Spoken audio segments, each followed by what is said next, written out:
Good evening sir, good evening Aditya sir. हाँ, मेरा आवाज आप तक पहुंच रहा है? यस सर, क्लियर आ रही है सर। ओके। थोड़ी देर के लिए हम लोग रुकेंगे। तब तक आप याद कीजिए, कुछ प्रश्न पूछना है तो मुझे याद करके मुझे पूछ सकते हैं। मैं इस मंच पर सभी जो है पार्टिसिपेंट्स आने दो, उसके बाद हम लोग चालू करते हैं, ठीक है ना?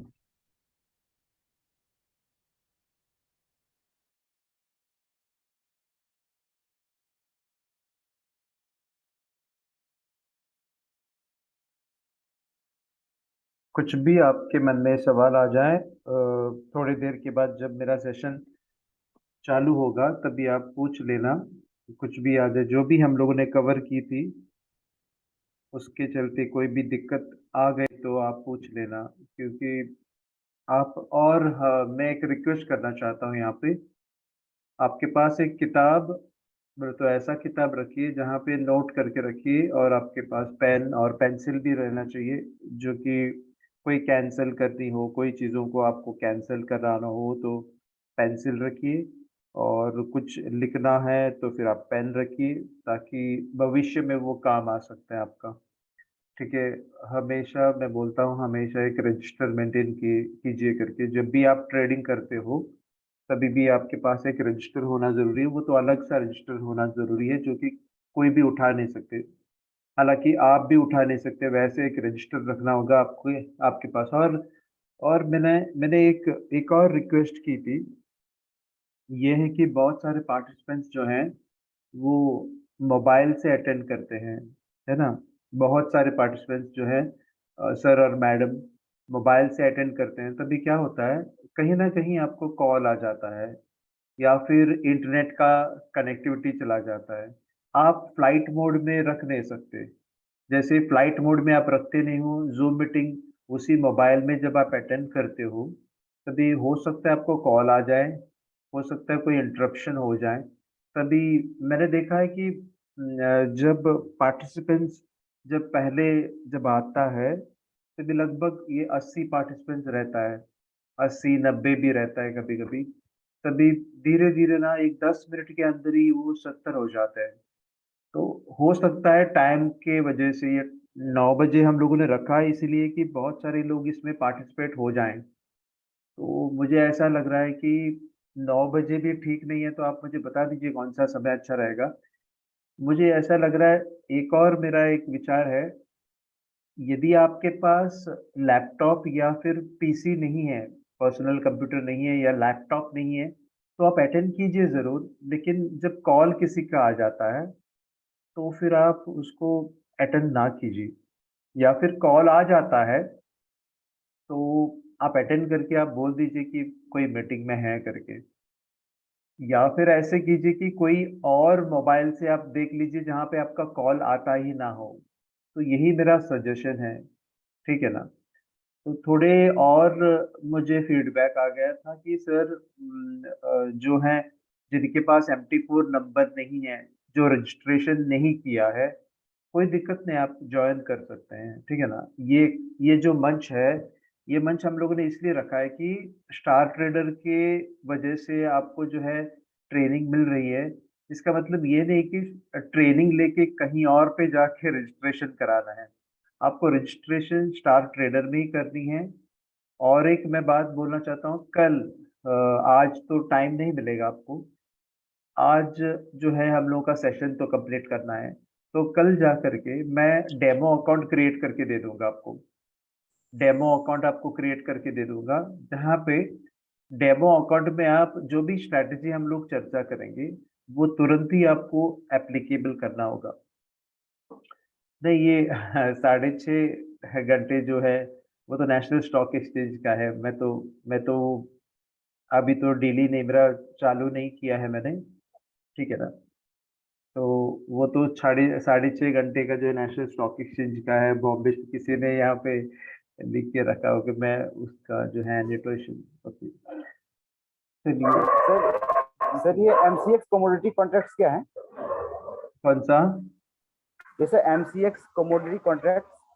हाँ, वो मैंने मैंने ये कंटेम्प्ररी मार्केट के बारे में बताने की कोशिश किया था पहले दिन, ये हमारा तीसरा दिन है। पता नहीं आपने पहले 2 दिन अटेंड किए कि नहीं। अभी तक हम लोगों का जो है ट्रेनिंग चालू नहीं हुआ है। आज का ट्रेनिंग जो है चालू नहीं हुआ है।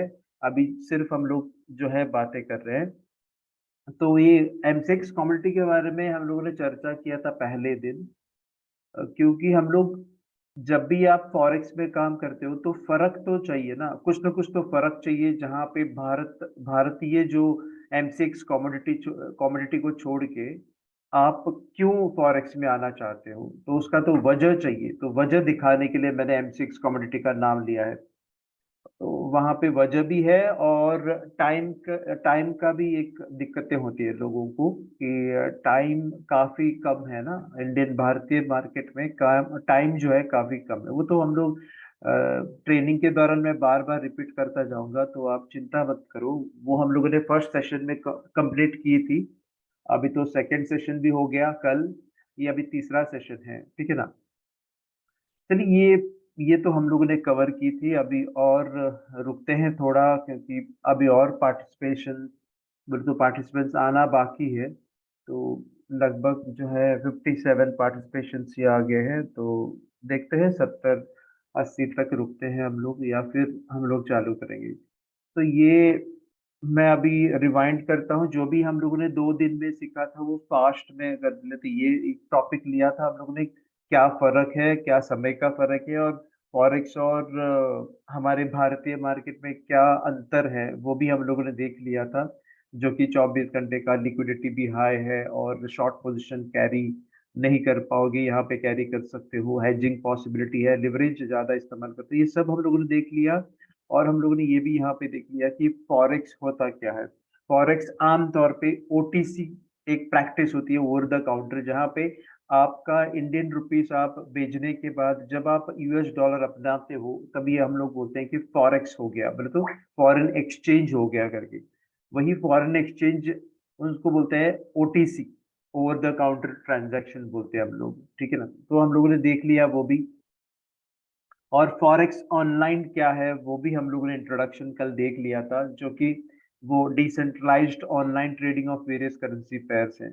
वो विस्तार से हम लोग थोड़े बहुत हम लोग विस्तार से गए थे। और forex trading is the conversion of one currency into another, तो एक करेंसी को देने के बाद दूसरे करेंसी आप लेते हो। तो यही इसको बोलते हैं हम लोग फॉरेन एक्सचेंज ट्रेडिंग बोलते हैं हम लोग इसको ऑनलाइन। तो वो डिसेंट्रलाइज्ड है, जैसे कि क्रिप्टो करेंसी का है। डिसेंट्रलाइज्ड है, कोई मालिकाना हक नहीं है, और कोई एक्सचेंज रिलेटेड ट्रेडिंग नहीं होती है। ये भी हम लोगों ने कल जाना कि बहुत सारे लोगों को कंफ्यूजन में रहता है कि ये जो है एक्सचेंज रिलेटेड ट्रेडिंग होती है करके, तो ऐसा कुछ भी नहीं है। वो भी हम लोगों ने देख लिया। और सबसे ज्यादा टर्नओवर, दुनिया भर के टर्नओवर जो है सबसे ज्यादा टर्नओवर फॉरेक्स में होती है। ये कुल मिला के टर्नओवर है, जो कि फिजिकल ट्रांजैक्शन ओटीसी मतलब तो ओवर द काउंटर ट्रांजैक्शन और ऑनलाइन ट्रांजैक्शन कुल मिला के 6.6 ट्रिलियन डॉलर का जो है टर्नओवर होता है। वो as per bank of international settlements. और ये ऐसा नहीं कि सिर्फ ऑनलाइन फॉरेक्स मार्केट का है, ये 2019 का डेटा है। और उस समय ये 6.6 ट्रिलियन डॉलर का बिजनेस हुआ करता था। अभी जा करके पता नहीं वो 9 ट्रिलियन डॉलर भी हुआ होगा, ओटीसी और ऑनलाइन पकड़ के। ध्यान रहे, ओवर द काउंटर जो फिजिकली जाके आप एक्सचेंज कराते हो, ओके, वो भी। और ये जो ऑनलाइन ट्रांजैक्शन है वो दोनों पकड़ के टोटल जो है 6.6 ट्रिलियन डॉलर। 6 ट्रिलियन भी डॉलर पकड़ते तो 6 के आगे आपको 12 शून्य लगा लो और मल्टीप्लाई बाय 82, जो कि इंडियन रुपीस का वैल्यू है। इतना सारा टर्नओवर बनता है, जो कि कोई और बिजनेस में इतना सारा टर्नओवर एक दिन में नहीं होता है। सबसे बड़ी बात है, ये एक दिन का टर्नओवर है। एक दिन का टर्नओवर बोले तो आप भी जानते हो, कल भी मैंने एक्सप्लेनेशन की थी। जेफ बेजोस का जो कुल संपत्ति है लगभग 190 बिलियन डॉलर ही है, या फिर जो एलॉन मस्क का है लगभग 170 बिलियन डॉलर कुछ है।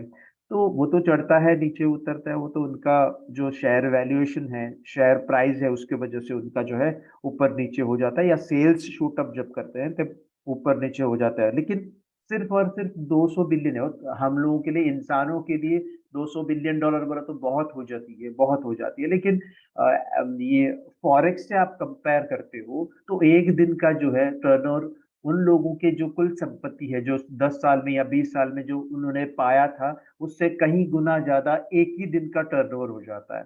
तो क्योंकि ये पूरे विश्व का ट्रांज़ैक्शन जो होती है, वो है। ये तो डेटा मैंने जैसे बार-बार मैं बोल रहा हूँ, ये डेटा जो है 2019 का डेटा है। अभी 2023 चल रहा है, तो डेटा में काफ़ी बदलाव आ गया है। इसीलिए और एक चीज़ मैं बताना चाहता हूँ यहाँ पे, जब पैंडेमिक शुरू हो गया था पूरे वर्ल्ड में, हम लोग पैंडेमिक के नाम लेते हैं ना, तो सोचते हैं कि सिर्फ भारत के बारे में सोचते हैं हम लोग।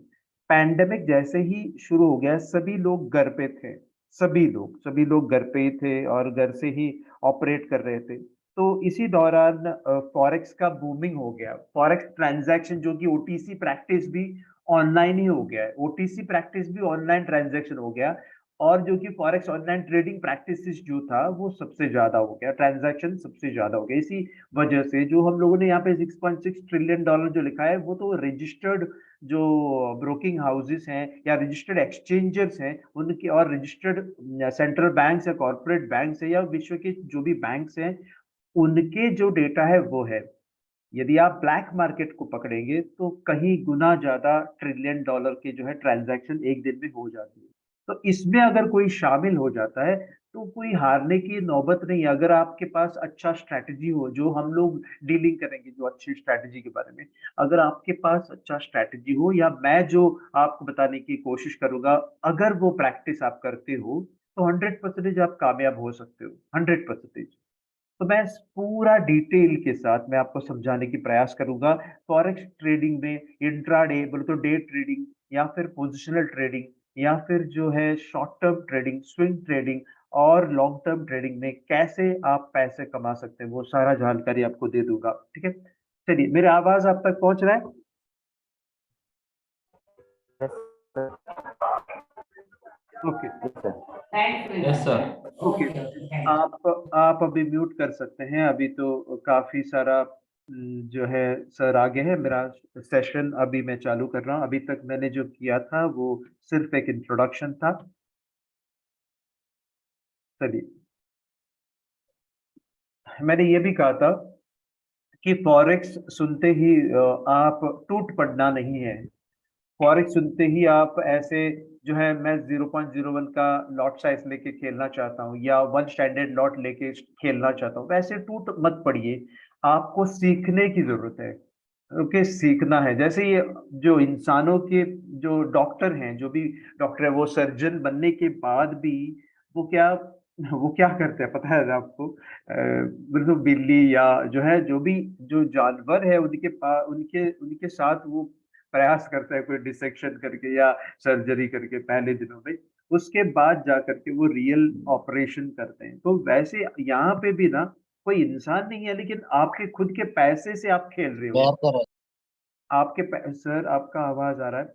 यहाँ पे पैसों से आप खेल रहे हो तो ध्यान से आपको खेलना होगा। बिल्कुल आप पैसे कमाओगे, ओके 100% आप कमाओगे यदि आप कोई प्रिंसिपल के साथ खेलते हो तो यहाँ पे बोले तो आपको जो है खेलना रहता है या फिर ट्रेडिंग जो करनी रहती है कुछ प्रिंसिपल को मन में रख के या आपके जो किताबों में या रजिस्टर में लिखते हुए आपको फॉलो करनी होगी। चलिए, हम लोगों ने ये देख लिया था कि the structure of foreign exchange market can be broken down into several की पॉइंट्स। हम लोगों ने ये देखा था ये पूरा डिसेंट्रलाइज्ड है, ओवर द काउंटर दोनों है, फिजिकल और ऑनलाइन प्रैक्टिसेस भी है, हाई लिक्विडिटी है, तो हाई टर्नओवर हो जाता है, हाईली वॉलेटाइल है और जो है बायर्स और सेलर्स बहुत सारे हैं और एग्जिट और एंट्री फास्ट हो जाता है। ओके, सेटलमेंट के लिए रुकने की जरूरत नहीं, मैंने कहा था स्पॉट मार्केट है। इलेक्ट्रॉनिक ट्रेडिंग होती है, the forex market is increasingly electronic. क्यों? बार बार ज्यादा इलेक्ट्रॉनिक हो जाता है। पहले जमानों में कैसा हो जाता था, ओनली फिजिकल ट्रांजैक्शन होती थी, अभी सिर्फ ऑनलाइन ट्रांजैक्शन सबसे ज्यादा हो गया, with many traders conducted via online platforms और over the counter electronic networks। over the counter electronic networks का मतलब क्या है? आप यदि चाहते हो आपका दिरहम को या फिर आपका इंडियन रुपयों को या फिर जो जो भी देश में आप चले जाते हो वहां पे ट्रांजैक्शन करनी हो, ओवर द काउंटर भी ऑनलाइन हो सकता है। ठीक है? रेगुलेशन में आता है कोई कोई भी फॉरेक्स जो ब्रोकिंग हाउस है वो रेगुलेशन के भीतर अगर नहीं आता है तो फिर कहीं आपके जो पैसे हैं वो धोखे में आ सकता है। यहाँ पे कोई एक्सचेंज नहीं रहता है, जैसे कि मैंने कहा था, कोई एक्सचेंज रिलेटेड ट्रेडिंग यहाँ पे बिल्कुल नहीं रहती है। लेकिन आप रेगुलेशन के भीतर रहना चाहिए। जैसे कि मैंने कहा था, स्टार ट्रेडर के पास एएसआईसी के रेगुलेशन है, सेशल्स का रेगुलेशन है, एफसीए का रेगुलेशन है, दुबई का रेगुलेशन है, और साइसेक के रेगुलेशन अभी पाइपलाइन में है। तो इतने सारे रेगुलेशंस हमारे बीच है वो, और ए प्लस प्लस रेटिंग है, और विकी एफएक्स में इसका 7.29 का या 7.31 का जो है सबसे ज्यादा है, और बोलो तो रेटिंग, और ये बढ़ता ही जा रहा है, और कम्युनिटी भी काफी सारा बढ़ता ही जा रहा है, और इनको इनका जो सर्विस है वो काफी अच्छा है। चलिए, 24 आवर मार्केट है, the forex market is a 24 hour market, meaning that the trading can occur around the clock 5 days a week हम लोग बोलते हैं। लेकिन जैसे ही क्रिप्टो करेंसी आ गया है तो आपको जो है 24 घंटे गुना सातों दिन आप ट्रेडिंग कर सकते हो। अगर क्रिप्टो करेंसी में आप ट्रेडिंग करना चाहते हो तो आप सातों के दिन आप ट्रेडिंग कर सकते हो। ये तो हम लोगों ने कवर किया था, इसलिए मैं भाग रहा हूँ, दौड़ रहा हूँ, ठीक है। तो करेंसी पेयर्स सबसे ज्यादा लोग ट्रेडिंग करते हैं, उसमें उनमें से सबसे ज्यादा जो ट्रेडिंग होती है मेजर करेंसी पेयर्स, जहां पे यूएसडी शामिल है, वो भी मैं विस्तार से आपको समझाने सर की ये कोशिश। क्रिप्टो के बारे में थोड़ा बताएंगे, क्या क्या रहता है एक्चुअली हमको मालूम क्या नहीं। बोलिए सर? क्रिप्टो क्रिप्टो करेंसी बोल रहे हैं ना आप? मैं बोलूंगा सर, कोई दिक्कत नहीं, मैं कवर करूंगा आपका, ठीक है ना, ओके। कवर करूंगा, ठीक है। चलिए, थैंक यू वेरी मच, आपने सवाल की, मैं आपको बताऊंगा, ओके। तो आपका मोबाइल, आपका जो ये है वो म्यूट करा के रखिए, मैं आपका जो सवाल मेरे मन में रहेगा, ठीक है। चलिए, मैंने कहा था कि बहुत बार मुझे लोग पूछते हैं, अगर एक्सचेंज नहीं है, अगर एक्सचेंज नहीं है तो फिर ये करेंसी पेयर्स की जो रेट आ जाती है वो कहाँ से आता है, वो कहाँ से आता है? मैंने कहा था कल भी, वो आता है डीलर से, या सेंट्रल बैंकों से, या ब्रोकर से, या फिर एफएक्स स्पेशलिस्ट से। तो इन तीनों का जो रेट है कुल मिला के, वो जो एवरेज जो रेट आ जाता है ब्रोकर के पास आ जाता है। और ब्रोकर क्या करता है, मैंने जैसे कहा था, बिड और आस्क प्राइस में वो स्प्रेड लगा के आपको फेंक देता है, तो आप फिर डीलिंग करते हो, ठीक है ना। तो यहाँ पे और एक मैं चीज बताना चाहता हूँ, कोई एक ब्रोकर ऐसा भी हो जाता है कि वो डेटा जो है अपना अपने आप वो डेटा कलेक्ट कलेक्ट करता है, उसके ऊपर आप डिपेंड ना करें। जैसे कि यहाँ पे बुरा है, that is what most quality trader providers don't rely on one single broking, broker का डेटा फीड कभी भी वो सिंगल डेटा फीड नहीं लेता है। वो किसी के डेटा जो है कंपैरिजन करता है। जैसे कि हम लोगों का जो स्टार ट्रेडर है वो ब्लूमबर्ग के रेट से कंपेयर करते हैं, सेंट्रल बैंकों के रेट से कंपेयर करता है, और एफएक्स स्पेशलिस्ट मतलब फॉरेक्स स्पेशलिस्ट के रेट को कंपेयर करके हम लोगों को जो डेटा मिलता है, इसी वजह से आप जो है ट्रेडिंग ट्रेडिंग कर पाते हो। So a good quality forex feed is the one which has low latency data from central banks, multiple dealers and brokers, as it ensures the most updated and accurate rates। आपको accurate rates मिलना चाहिए ना। थोड़े जगह पे आपने देखा भी होगा शायद, डेमो अकाउंट में आपने देखा होगा कि रेट में थोड़ा अंतर रहता है। ओके, रेट में थोड़ा अंतर रहता है, कहीं 200 में चलता है कोई चीज, या फिर 2000 पे कोई चीज चलता है, और रियल अकाउंट में हो सकता है वो 1900 पे चलता हो या 1950 पे चलता हो। तो आप सोच में भी पड़ेगी ये रेट में अंतर क्यों है। तो वो रेट बोले तो आपको देखना होगा, ब्लूमबर्ग से आपको मैच करानी होगी, या सेंट्रल बैंकों के रेट से आपको मैच करानी होगी, या फिर कोई जो स्टैंडर्ड जो ब्रोकिंग हाउसेस हैं, पूरे विश्व के स्टैंडर्ड ब्रोकिंग हाउस हैं, उससे आप कंपेयर कर लेना। वो मैं बताऊंगा ट्रेनिंग के दौरान कि स्टैंडर्ड ब्रोकिंग हाउस को जो आप कैसे फॉलो कर सकते हैं, जो कि वो लोग सर्विस यहाँ पे नहीं दे रहे हैं, यहाँ पे वो सर्विस नहीं दे रहे हैं, लेकिन यहाँ पे रेट आपको कंपैरिजन आप कर सकते हो, ठीक है। चलिए आगे निकलते हैं हम लोग। ये यहाँ तक हम लोगों ने किया था कि इस जो फॉरेक्स में बाजार में आपको सेंट्रल बैंक है, सबसे सुप्रीम सेंट्रल बैंक है, ब्रोकर्स है, कमर्शियल बैंक्स है, और exporters, importers, tourist, investors, retailers, immigrants, और न जाने एचएनआई, सब लोग हैं फॉरेक्स पार्टिसिपेंट्स में। फॉरेक्स पार्टिसिपेंट्स में एक्सचेंज बिल्कुल नहीं है सर, फॉरेक्स पार्टिसिपेंट्स में एक्सचेंज बिल्कुल नहीं है। और रिस्क कौन लेता है? यदि रिस्क ब्रोकर लेता है तो वो बी बुक है। रिस्क अगर आपका ऑर्डर अगर कहीं फेंकता नहीं है, कहीं पास नहीं कर रहा है, तो फिर वो बी बुक है। यदि आपका ब्रोकर या हमारा जो स्टार ट्रेडर क्या करता है, ऑर्डर कलेक्ट करके एचएसबीसी या सेंट्रल बैंक या फिर सिटी बैंक में जब ऑर्डर पास करा लेता है, तब वो ए बुक कैटेगरी में गिरता है। तो रिस्क किसके पास चला गया? सेंट्रल बैंकों के पास। वो रिस्क ले सकता है करके हम लोगों ने कल चर्चा किया था, क्योंकि हर एक ब्रोकिंग हाउस से उनको 90% हारने वाले लोग मिलते हैं, इसीलिए वो लोग डील कर सकते हैं। या फिर रियली आपको जब सेलर को ढूंढनी है, वहां से सेलर मिलेगा या बायर भी मिल सकता है आपको। तो ट्रांजैक्शन कहाँ पे होती है? वहां पे, यहाँ पे सेंट्रल बैंकों में आपका ट्रांजैक्शन होती है।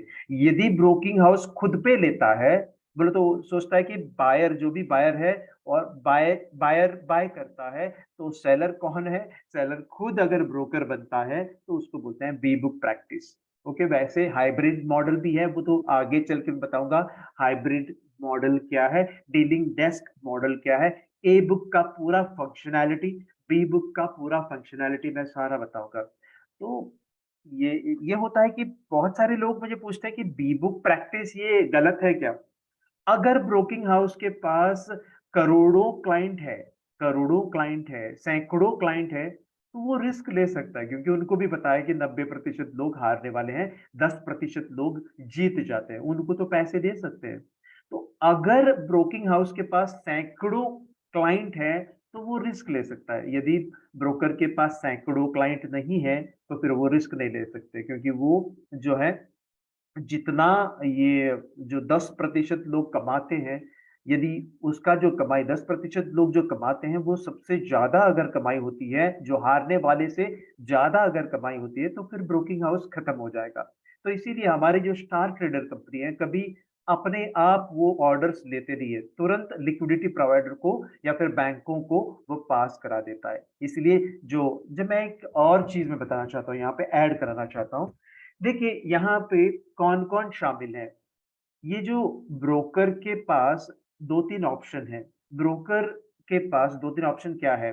एक तो वो हेजर्स को पास ऑन करते हैं। दूसरा, आर्बिट्रेटर्स को, जो आर्बिट्रेगर्स बोलते हैं उसको, आर्बिट्रेगर्स को पास करते हैं, या फिर लिक्विडिटी प्रोवाइडर्स को पास करा लेते हैं। वो तो उनका रिस्क मिनिमाइज़ करने के लिए वो करते हैं। तो वैसे प्रैक्टिस बोले तो ये एक जो फॉरेक्स में ऐसे 4 अलग एक पार्टिसिपेंट्स हैं, सेंट्रल बैंकों की तरफ से आता है। एक आर्बिट्रेगर्स, एक हेडजर्स, सेंट्रल बैंक्स और ब्रोकर्स। ये चारों मिलके डिसीजन लेता है कि एक इंसान अगर आता है, एक क्लाइंट अगर आता है, कितना परसेंटेज रिस्क हम लोग ले सकते हैं करके। इसमें फैसला लेने वाले ये सारे सारे चारों जो जो लोग हैं, वो चारों लोग फैसले लेता है।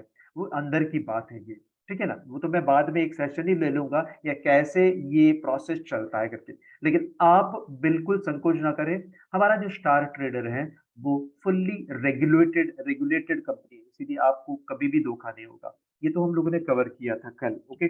और एक विस्तार से मैंने यहाँ पे दिखाने की कोशिश की कि फॉरेक्स में सेंट्रल बैंक्स हैं, कमर्शियल बैंक्स हैं, इन्वेस्टर्स हैं, हेडजर्स हैं और फर्म्स एंड कॉर्पोरेशंस हैं, फाइनेंशियल इंस्टीट्यूशंस हैं। जो कि फाइनेंशियल इंस्टीट्यूशंस बोला तो कौन है? जो कि एक्सचेंज, फिजिकल एक्सचेंजेस जो करते हैं वो, और इंडिविजुअल ट्रेडर्स हैं, उनमें से एचएनआई भी होती है। एचएनआई का मतलब क्या है? हाई नेटवर्थ इंडिविजुअल्स, वो भी होते हैं। तो मैंने अभी तक जो है कवर किया, फास्ट में किया, क्योंकि ये पोर्शन मैंने कवर किया था, ठीक है? अभी मैं स्लो कवर करूंगा। ये भी हम लोगों ने देख लिया था कि अप्रैल से अक्टूबर तक जो समय है वो अलग है, और विंटर का सीजन में, विंटर के जो सीजन में वो समय थोड़ा अलग है करके, यहाँ तक हम लोगों ने कवर की थी। ये मैंने कवर नहीं किया था, ये मैं फास्ट कवर करना चाहता हूँ, ठीक है? चलिए, देखो, फॉरेक्स ट्रेडिंग या कोई भी स्टॉक मार्केट ट्रेडिंग में आने से पहले आपको कोई नियमों का पालन करना पड़ेगा। ओके, यू नियम जो है कंपल्सरी करना पड़ेगा आपको। ये जो चीज मैंने लिखा है वो मेरे मेरे लैंग्वेज में लिखा है, मेरे शब्दों में मैंने लिखा है, लेकिन आप जो है इसका जो है पालन करना होगा। आप इसको नजरअंदाज ना कीजिएगा। जैसे कि आपके पास a good internet connectivity of at least 1 Mbps and electricity supply inverter backup आपके पास जरूर बनता है, चाहिए ही चाहिए। ये तो मिलता ही है। ओके, और सिस्टम का मतलब ये नहीं कि मोबाइल, ओके? सिस्टम का मतलब ये थोड़ी होता है मोबाइल, बिल्कुल नहीं सर और मैडम। बी अटेंटिव, ये ऐसा नहीं कि लैपटॉप नहीं है, अपना पीसी नहीं है, सीधा मोबाइल आईफोन पे मैं चलाता हूँ, नहीं वैसा नहीं सर। कोई इंडिकेटर ऐसा होता है, कोई सिस्टम ऐसा हो जाता है, वो लैपटॉप पे आप इंस्टॉल नहीं करा सकते हैं। कोई रोबोट ऐसा रहता है जो लैपटॉप सॉरी अपना मोबाइल पे आप इंस्टॉल नहीं करा सकते। तो इसी वजह से मैं बोल रहा हूँ, सिस्टम, पीसी और a lap with good battery power backup and RAM. तो आजकल तो रैम जो है 4 या 8 या 16 या 32 ऐसे रैम मिल ही जाता है, ओके? रैंडम एक्सेस मेमोरी मिल ही जाता है, आप सिर्फ किसी को भी पूछ लेना तो मिल जाएगा, ठीक है? तो यहाँ पे अ table space with a comfortable और सूटेबल चेयर चेयर चाहिए। छोटा-सा एक टेबल आपके सामने रहना चाहिए, छोटा-सा कंफर्टेबल चेयर और कंफर्टेबल एक टेबल रहना चाहिए, जहाँ पे डिस्टर्बेंस बिल्कुल ना हो, आप अकेला ही बैठना है, ओके? यहाँ पे कितना भी करोड़ों का जो 1 मिनट सर, क्या हमको ये रिकॉर्डेड वीडियो मिलेगा? सर रिकॉर्डेड वीडियो बिल्कुल मिलेगा, रिकॉर्डेड वीडियो बिल्कुल मिलेगा, लेकिन 5-5 दिन के बाद पहले ज़माने में पहले हम लोगों ने क्या क्या किया था कि जो भी रिकॉर्डिंग होती थी, अगले दिन दे देता था। लेकिन अभी जो है 5 दिन के बाद ही मिलेगा, क्योंकि जो है एक रूल आ गया है यहाँ पे, ओके? कंपनी का एक नियम आ गया है। चलिए आगे चलते हैं हम लोग। a table space with a comfortable or suitable chair चाहिए, a small remote room or office without any external disturbances। बोला तो आपके जो घर वाले आपको, जो प्याज खत्म हो गया या फिर आलू खत्म हो गया या फिर शक्कर चीनी खत्म हो गया करके आपको डिस्टर्ब ना करें। आपके जो कमरे के बाहर डू नॉट डिस्टर्ब करके बोर्ड लिखना ही होगा, ओके? क्योंकि आप एक सीरियस बिजनेस कर रहे हो, जैसे कि आप नौकरी करते समय कोई बाहर के लोग आके आपको डिस्टर्ब करते हैं क्या? क्लेरिकल जॉब है तो कोई बाहर से कोई डिस्टर्ब करते हैं क्या? कोई मार्केटिंग जॉब या कोई सेल्स की जॉब करते हो तो आते हैं लोग, लेकिन आप क्लेरिकल जॉब करते हो तो कोई आके आपको आपका जो दरवाजे पे खटखटाते हैं क्या? नहीं। आप जब चाहो निकालते हैं, आप जब चाहो अंदर आते हैं, है ना? वैसे ही यहाँ पे भी एक स्मॉल रिमोट रूम चाहिए या फिर आपका एक रिमोट ऑफिस चाहिए, जो कि कोई भी डिस्टर्बेंस नहीं हो, okay? A good mental framework without any tension which means peace of mind. सबसे बड़ी बात है, आपको कोई डिस्टर्ब करने वाला नहीं है, लेकिन आप खुद में डिस्टर्ब्ड हो। न जाने आपके फाइनेंशियल प्रॉब्लम हो सकते हैं या फिर लोन का हो सकता है या फिर घर का हो सकता है या फिर कोई फियांसी का हो सकता है, कोई गर्लफ्रेंड या बॉयफ्रेंड, कोई बीवी का। जो भी टेंशन है, आप जो है साइडलाइन करके रखिए। जब भी आप ट्रेडिंग करते हो, आपके जो मन शांति में करना रह रखना ज़रूरी है। Trade only with disposable money and not with the loan और बोरोड फंड। ओके, इसका मतलब क्या है? बहुत सारे लोग कॉन्फिडेंस में आ जाके बहुत सारे लोग कॉन्फिडेंस आने के बाद दूसरों के पैसे को लेकर के ट्रेडिंग करते हैं। वो बिल्कुल ना करें, और दूसरे को पैसे लेते भी हैं और बोलते हैं मैं 10% श्योर बना के आपको दे दूँगा, 20% श्योर बना के मैं दे दूँगा। ऐसे वादा मत कीजिएगा। वादा आप करना भी चाहते हो तो इस तरीके से वादा कीजिए, मैं जो करूँगा उसके बदले में आपको परसेंटेज इतना मिलेगा। मैं अगर 10% कमाया, तो आपको आधा मैं दे दूँगा, आधा मैं रख लूँगा। मैं अगर 20% कमाया, तो 10% आपके लिए और 10% मेरे लिए। ऐसे कुछ आप वादा कर सकते हैं। क्यों आप वादा 1% का भी किसी को ना दीजिए, क्योंकि इस इंडस्ट्री में मैंने देखा है लाखों लोगों को बर्बाद होते हुए, जहाँ पे लोग अक्सर बोलते हैं कि मैं इतने सारे परसेंटेज आपको निकाल के दे दूँगा करके। बिल्कुल विश्वास ना करें। अगर कोई ऐसा बोलता है जितना मैं कमा लेता हूँ, आपका अकाउंट दे दीजिए, जितना मैं कमाता हूँ उसका आधा मुझे, आधा आप रख लेना। ऐसा कुछ ट्रांज़ैक्शन है तो ठीक है। चलिए, वैसा कुछ करना भी नहीं है वो आपको। सेट और acquire success trading method and trade religiously based on the same principle. आपका कोई भी प्रिंसिपल हो, कोई भी सेट ऑफ रूल्स हो, कोई भी सेट ऑफ ये अपना स्ट्रैटेजी हो, उसको 6 महीने तक लगातार 6 महीने तक आपको फॉलो करने हैं। जो कि मैं 12 से 13 स्ट्रैटेजी आपको दिखाऊँगा या फिर इन्फॉर्मेशन पास करूँगा। उनमें से भी कोई अगर चाहता है कोई लेने के लिए सीरियसली, तो 6 महीने लगातार आप इस्तेमाल कीजिए। 6 महीने के बाद आप कचरे के डिब्बे में डाल सकते हो, ठीक है? Never over trade and use heavy leverages. बहुत बार मैंने देखा है कि जबकि कॉन्फिडेंस आ जाता है इंसानों में, तो जैसे कि प्रॉफ़िट मिल जाता है। एक 10 सेकंड में या 20 सेकंड में या 1 घंटे के अंदर बहुत सारा प्रॉफिट जब मिल जाता है ना, तब ओवर कॉन्फिडेंस हो जाता है और ओवर कॉन्फिडेंस के चलते बहुत सारे ट्रेडिंग करते हैं और बहुत सारे ट्रेडिंग करने के बाद जो कमा के रखे थे वो भी बर्बाद होने के चक्कर, क्योंकि हमारे जो दिमाग है ना, वो मानसिक संतुलन जो होती है, आप हमारा जो दिमाग का जो सिचुएशन जो रहती है, वो बदलता है। इसीलिए आप बार-बार ट्रेडिंग करते जो भी कमा के रखे थे, वो भी बर्बाद करेंगे। तो आप खुशी का महसूस जब करते हो ना, बहुत खुश हो जाते हो, तब आप सोचते नहीं कि मैं क्या कर रहा हूँ? तो आप बार-बार सोचते जो भी मैं एंट्री कर रहा हूँ, वो सक्सेस दे रहा है। आप कर सकते हो वैसे, बार-बार कर सकते हो, लेकिन खुश होके नहीं, नॉर्मल आपका टेम्परेचर रहना चाहिए, नॉर्मल आपका मेंटल स्टेटस चाहिए, तब जाकर के आप बार-बार ट्रेडिंग कर सकते हो। Never fight or have a revenge with the market, rather you can follow the market wherever it goes and trade according to the trend. जो जो खोया हुआ पैसा बिल्कुल नहीं मिलेगा। आप लिख के रखिए, खोया हुआ पैसा बिल्कुल नहीं मिलेगा। यदि सड़े हुए प्याज पता चला कि आप प्याज बेचने वाले हो, सड़े हुए प्याज बेच के आपको पैसा मिलता है क्या? बिल्कुल नहीं। तो उस बाजार में अगर सड़े हुए प्याज बेच के मुझे अगर पैसे नहीं मिलते हैं, तो यहाँ पे भी जो गया हुआ पैसे वो वापस लाने की कोशिश मत करना। गया हुआ पैसा गया है। नए मौके को ढूँढिए, अच्छे तरह से नए मौके को ढूँढिए और आप ट्रेडिंग करते रहिए, आपको शानदार पैसा मिलेगा, ठीक है? Always have stop losses, target and counter position.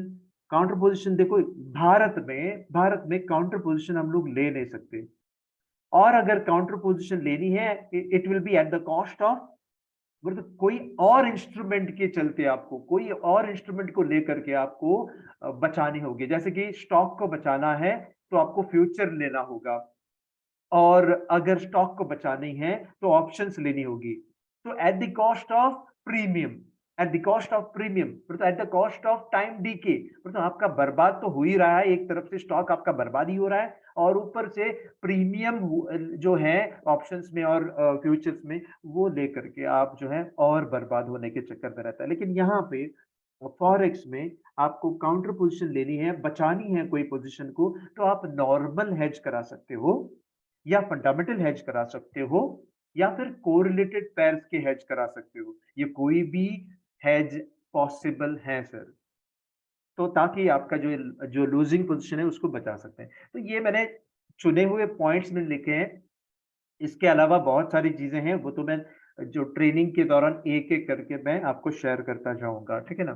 चलिए आगे चलते हैं, मेन मुद्दे पे। ये तो मैंने बताया था, ये इतना सारा जो है ट्रेनिंग कंटेंट हो जाएगा ट्रेनिंग के दौरान। मैंने कहा था इंटरमीडिएट कोर्स भी हो जाएँगे इतने सारे। मैंने कहा था एडवांस फॉरेक्स ट्रेनिंग भी होंगे, इतने सारे स्ट्रैटेजीज़ हो जाएँगी। इसके अलावा बहुत सारे 10 स्ट्रैटेजीज़ और हैं, वो जो कि मैंने सस्पेंस में रखा है, वो मैंने यहाँ पे लिखने की प्रयास नहीं किया है, नहीं तो फिर आप रुकेंगे नहीं, आप भागेंगे, है ना? चलिए, टूल्स भी मैं दे दूँगा, बहुत सारे टूल्स जो हैं वो फ्री ऑफ कॉस्ट मैं दे दूँगा, जो कि MT4 और MT5 में आप अप्लाई करा सकते हो। लेकिन जो है थोड़े जो टूल्स हैं जो बहुत महँगे होते हैं थोड़े जो टूल्स हैं बहुत महँगे होते हैं, वो तो मैं आपको पैसे देने के बाद ही दे दूँगा, है ना? चलिए, इंट्रोडक्शन टू करेंसी पेयर्स, ये है मेरा पहला topic, okay? Introduction to currency pairs. बहुत सारे लोगों को मैंने देखा है कि करेंसी पेयर सुनते ही यूरो यूएसडी, जीबीपी यूएसडी के पास जो है मोहब्बत हो जाते हैं, प्यार हो जाता है। बिल्कुल ना करें। कोई भी करेंसी पेयर को प्यार ना करें। ये स्टेटमेंट को लिख के रखिए, कोई भी करेंसी पेयर को प्यार ना करें। वो क्यों? मैं इसलिए बता रहा हूँ क्योंकि हर एक करेंसी पेयर का जो है मॉड्यूलेशन रहता है, फ्लक्चुएशंस रहता है, स्विंग रहता है, वो हर एक महीना अलग-अलग रहता है। तो कोई भी बताता नहीं वो चीज़ों को। जैसे कि मैं अभी यहाँ पे एक चीज़ों को बताना चाहता हूँ गहराई से। आप जब करेंसी पेयर में ट्रेडिंग करना चाहते हो, तो आपने सिर्फ 8 करेंसीज़ की जानकारी रखनी है। कितने? 8 करेंसीज़ की जानकारी रखनी है, ना कि 28 करेंसी पेयर्स और न जाने बहुत सारे एक्सोटिक करेंसी पेयर्स हैं, उसके बारे में आपको जानकारी रखने की ज़रूरत ही नहीं है।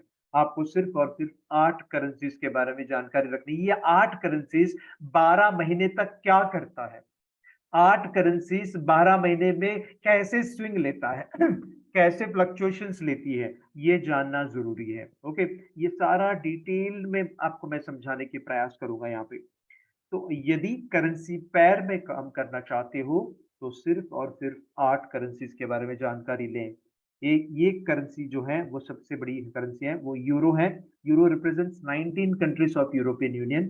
Second GBP great Britain pound, Australian dollar, New Zealand dollar, Canadian dollar, Switzerland के फ्रैंक, यूएस डॉलर्स जो कि यूनाइटेड स्टेट्स ऑफ अमेरिका का डॉलर जो है वो, जेपीवाई जापान के येन। हमारे पास युआन नहीं है, चाइना का युआन नहीं है, यूएई का जो है दिरहम नहीं है, कतार नहीं है, बिल्कुल कतार का जो है जो भी करेंसी है, कुवैती दिनार नहीं है, रियाल नहीं है, ये कोई करेंसी नहीं है। वो अगर रहता भी है, रबल भी नहीं है, रशिया का रबल नहीं है, या फिर जो बोलते हैं ना, इसमें इसमें मैंने शामिल क्यों नहीं किया, वो तो सब एग्जॉटिक करेंसी पेयर है, वो हम लोगों को शामिल नहीं करनी है, वो मैं बताऊंगा रीजन क्या है करके।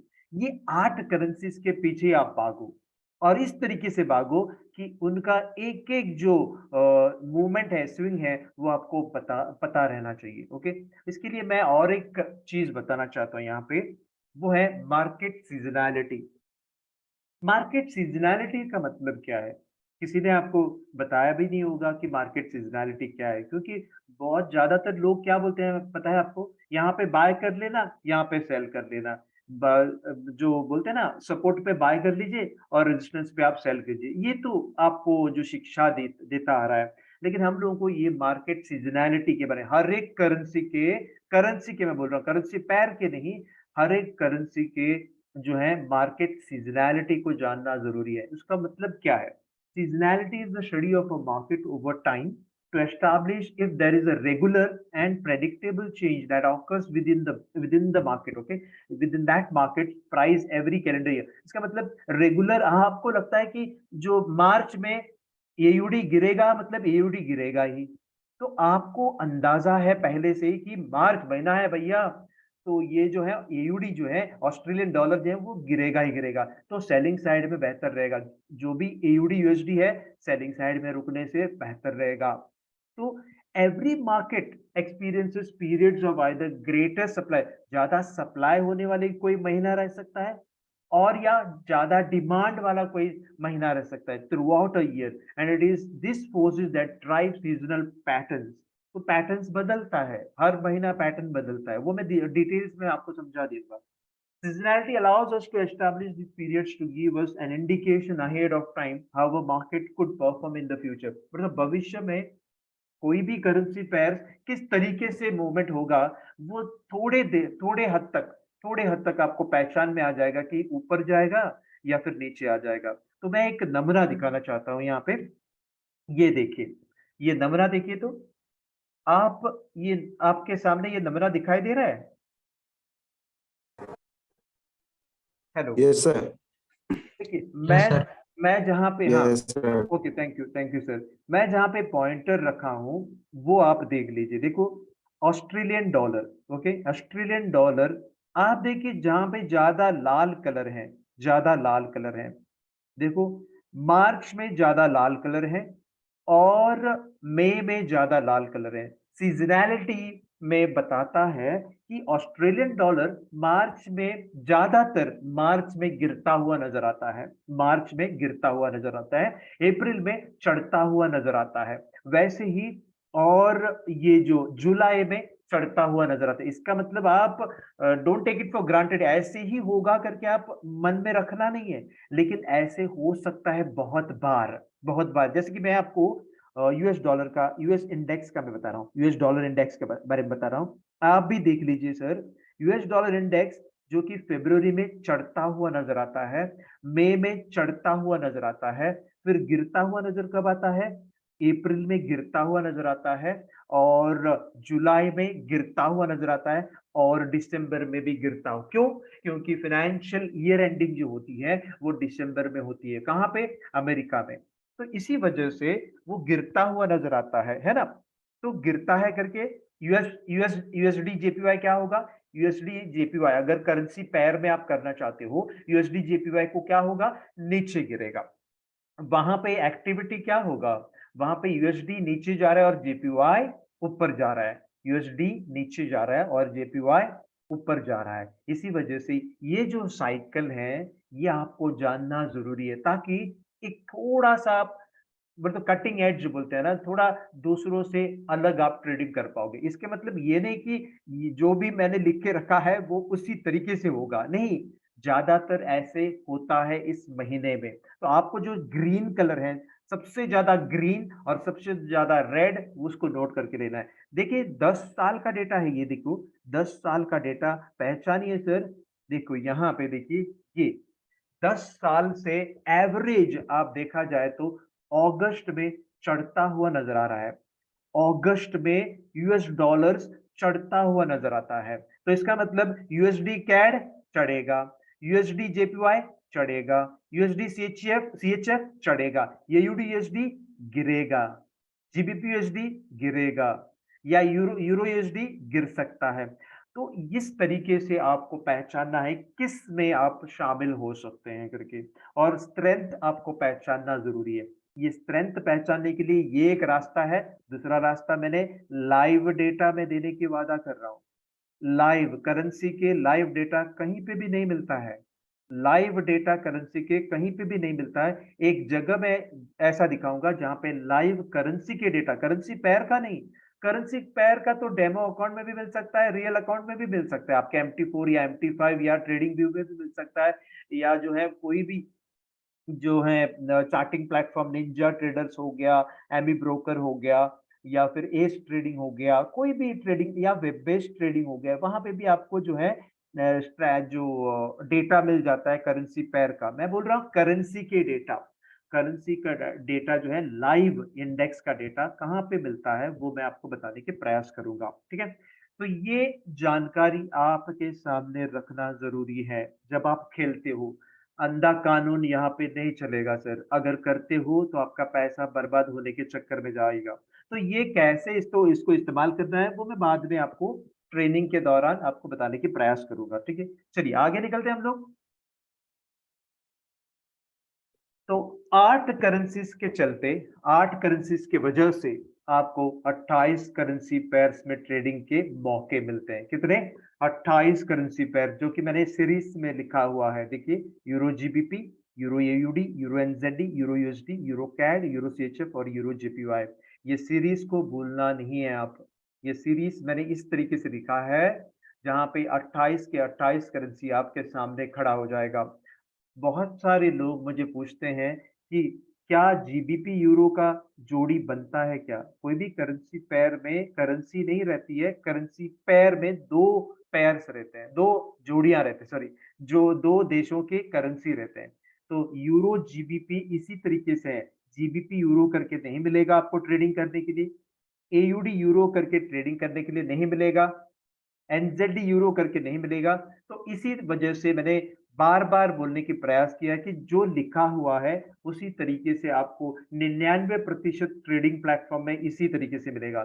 मैं जब बोलता हूँ वो 99% वो है MT4 और MT5 ट्रेडिंग प्लेटफॉर्म, और वेब बेस्ड ट्रेडिंग प्लेटफॉर्म में भी इसी तरीके से आपको जो ट्रेडिंग के पैर मिलेंगे।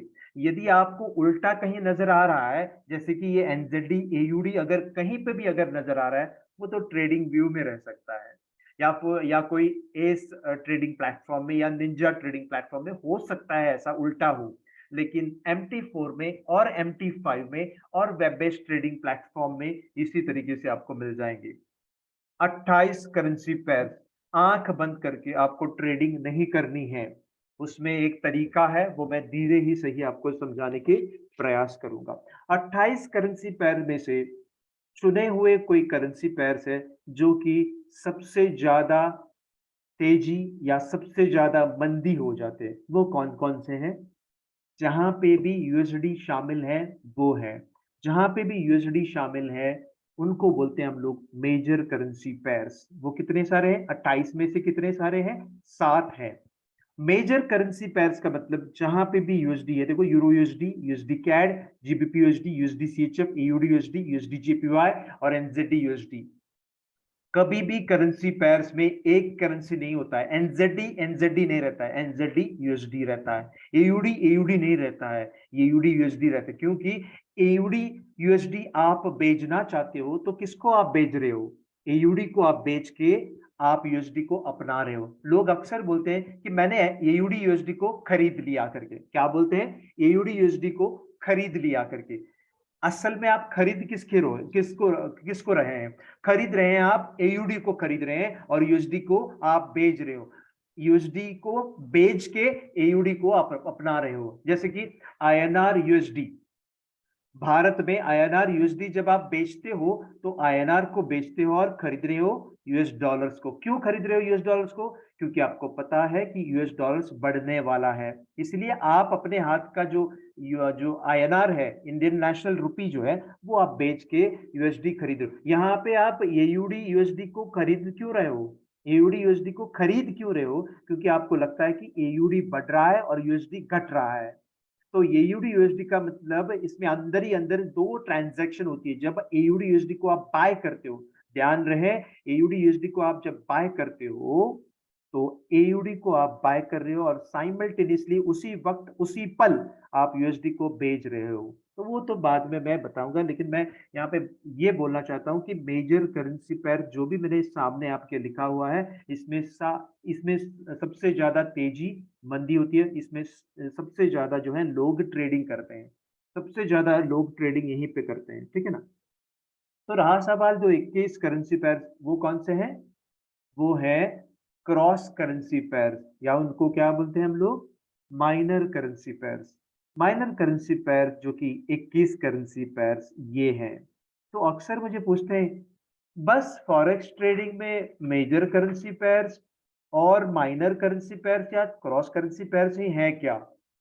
बिल्कुल नहीं, इसके अलावा एग्जॉटिक करेंसी पेयर्स भी हैं। और इसके अलावा जो सवाल मैंने मुझे की थी, वो भी सारा चीज है। आप फॉरेक्स में आते ही पूरे दुनिया भर के फॉरेक्स में आते ही पूरे दुनिया भर के जो ट्रेडिंग के जो ऑप्शंस हैं, जो ट्रेडिंग के जो लिस्ट ऑफ ट्रेडिंग के ऑप्शंस है, वो सारे खुल जाते हैं। एक इतना बड़ा छाता है वो, इतना बड़ा अम्ब्रेला है वो, जहां पे आप बहुत सारे ट्रेडिंग पॉसिबिलिटीज खुल जाते हैं। मतलब खुल जा सिम सिम करके हम लोग जो बोलते हैं, यहीं पे आपको बोलना है तो आपको सब कुछ मिल जाएगा। क्या क्या मिलेगा? करेंसी पेयर्स तो ट्रेडिंग आप कर ही सकते हो, 28 करेंसी पेयर्स आप कर ही सकते हो, एग्जॉटिक करेंसी पेयर्स आप कर ही सकते हो। इसके अलावा फॉरेक्स के भीतर आने के बाद, पहले जमाने में ये नहीं होता था, लेकिन अब जाकर के फॉरेक्स के भीतर आप प्रीशियस मेटल में भी ट्रेड कर सकते हो, वो भी स्पॉट में सर, और वो भी लिवरेज के साथ। इसका मतलब सिर्फ मार्जिन अमाउंट ही भरना है, जो कि 1,65,000 का सोना, कम से कम सोना जो खरीदते हैं वो 1,65,000 का सोना रहता है। 1,65,000 का सोना मात्र 400 रुपए में खरीद रहे हैं। 1,65,000 का सोना सिर्फ 400 रुपए में आप खरीद सकोगे बाजार से, इस बाजार से। सबसे बड़ी बात है, और आप जिंदगी भर रख सकते हो 400 रुपए में खरीद के। कोई लोन नहीं लेनी है आपको, कोई लोन का इंटरेस्ट कहीं पे भी भरना नहीं है। सिर्फ आपके ट्रेडिंग अकाउंट में कुछ मार्जिन अमाउंट चाहिए, कुछ कैपिटल अमाउंट चाहिए, जो कि आपका जो है लिवरेज को, मतलब लिवरेज लेने की ताकत रखता है, ठीक है ना। या फिर जो है मार्जिन कॉल नहीं आ सके, उतना सारा पैसे आपके जोड़ी में रखना होगा। तो प्रीशियस, आपका आवाज आ रहा है, आप म्यूट कर दीजिए सर। चलिए, प्रीशियस मेटल में आप कर सकते हैं, जैसे कि गोल्ड, सिल्वर, प्लैटिनम, पैलाडियम में आप काम कर सकते हो। न जाने पूरे दुनिया के इंडाइसिस में आप काम कर सकते हो। सीएफडी का मतलब है कॉन्ट्रैक्ट फॉर डिफरेंसेस। भले ही कॉन्ट्रैक्ट हो, यहाँ पे भले ही कॉन्ट्रैक्ट हो, स्पॉट जैसे काम करता है। कॉन्ट्रैक्ट का मतलब लॉट साइज में रहता है ना, जैसे कि एक क्वांटिटी खरीद नहीं सकते हो आप, कम से कम 100 क्वांटिटी रहता है, या फिर 50 क्वांटिटी रहता है, या फिर 1000 रहता है, 10,000 रहता है, 1,00,000 रहता है। तो भले ही एक कॉन्ट्रैक्ट फॉर डिफरेंसेस हैं, फिर भी आप स्पॉट जैसे इसमें काम कर सकते। स्पॉट का मतलब भी आप जानते हो, इमीडिएट सेटलमेंट, और लंबे समय तक आप बाय का पोजीशन और सेल का पोजीशन रख सकते हो। कहीं मेरा आवाज में कोई दिक्कतें तो नहीं आ रही आपको? नहीं सर, क्लियर आवाज आ रही है। सर नहीं नो सर। सर। चलिए, आप सॉरी, आप यूएस 100 में काम कर सकते हैं, EU 50, फ्रांस के 40, जर्मनी 30, जापान के 225, मतलब 225, ऑस्ट्रेलिया 200, चाइना के इंडाइसिस में भी काम कर सकते हो और इंडिया के इंडाइसिस में भी, जो कि इंडिया 50 का मतलब निफ्टी होती है। भले ही निफ्टी बंद हो जाए 3:30 बजे, आप फिर भी ट्रेडिंग कर सकते हो यहाँ पे, फिर भी ट्रेडिंग कर सकते हो। वो कैसे? वो इसी वजह से कि ट्रेडर्स तो हैं, ट्रेडिंग करने के लिए वॉल्यूम तो बनता है, तो इसीलिए इंडिया 50 में भी आप काम कर सकते हो। वैसे न जाने जो भी लिस्टेड जो इंडाइसेस हैं, जो कि मैंने यहाँ पे लिस्ट नहीं किया है, वहाँ पे भी आप काम कर सकते हो। पूरे दुनिया के जो भी इंडाइसेस हैं, कोई कोई भी इंडाइसेस हो, वहाँ पे काम कर सकते हो आप। चलिए एनर्जी सेगमेंट में भी आप काम कर सकते हो, जैसे कि Brent oil, natural gas, US oil, जो कि वेस्ट टेक्सास इंटरमीडिएट, इसको बोलते हैं वेस्ट टेक्सास इंटरमीडिएट, इसका मतलब स्वीट ऑयल रहता है, स्वीट क्रूड ऑयल रहता है, वहां पे भी आप काम कर सकते हो। जो कि बोलते हैं ना, मैं एमसीएक्स कमोडिटी के क्रूड ऑयल में काम करता हूँ, वहां पे काम नहीं करते हुए आप यदि यूएस ऑयल में, नेचुरल गैस में यहाँ पे काम करते हो, तो एक्सपायरी नहीं है यहाँ पे, कोई कॉन्ट्रैक्ट नहीं है यहाँ पे, कोई प्रीमियम नहीं भरनी है आपको, बिल्कुल प्रीमियम नहीं भरनी है। प्रीमियम के चलते आपका पैसा बर्बाद हो सकता है। प्रीमियम का मतलब क्या है? 100 रुपए का माल कहीं आप 200 रुपए दे देंगे क्या? सिंपल सा माल, मैंने एक बार कहा था पहले दिन भी, 30 रुपया का आलू है, 30 रुपया का आलू है, 1000 रुपए में बेच रहा है कोई, 1000 रुपया का 1 किलो, 1000 रुपया का 1 किलो, 1000 रुपया का 1 किलो, कोई खरीद लेगा क्या? नहीं खरीदेगा। तो यहाँ पे इस बाजार में आप महंगे वाले चीज क्यों खरीद खरीद रहे हैं एमसीएक्स कमोडिटी से? वो कॉन्ट्रैक्ट क्यों खरीद रहे हैं? आपको यदि कमोडिटी में काम करना हो, कमोडिटी में या नेचुरल गैस या क्रूड ऑयल में काम करना हो, तो फॉरेक्स में आइए, बिना कोई प्रीमियम के, बिना कोई कॉन्ट्रैक्ट के, बिना कोई एक्सपायरी डेट के, बिना कोई रोल ओवर चार्जेस के, और बिना कोई रोलिंग करने का जरूरत भी नहीं पड़ता।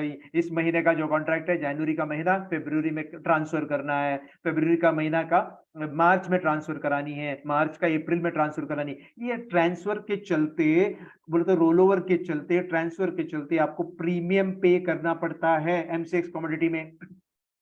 यहाँ पे बिल्कुल नहीं है। और आपको भी शायद पता होगा, कमोडिटी मार्केट में, इंडिया के कमोडिटी मार्केट में एक्सपायरी डेट हर एक कमोडिटी के अलग है।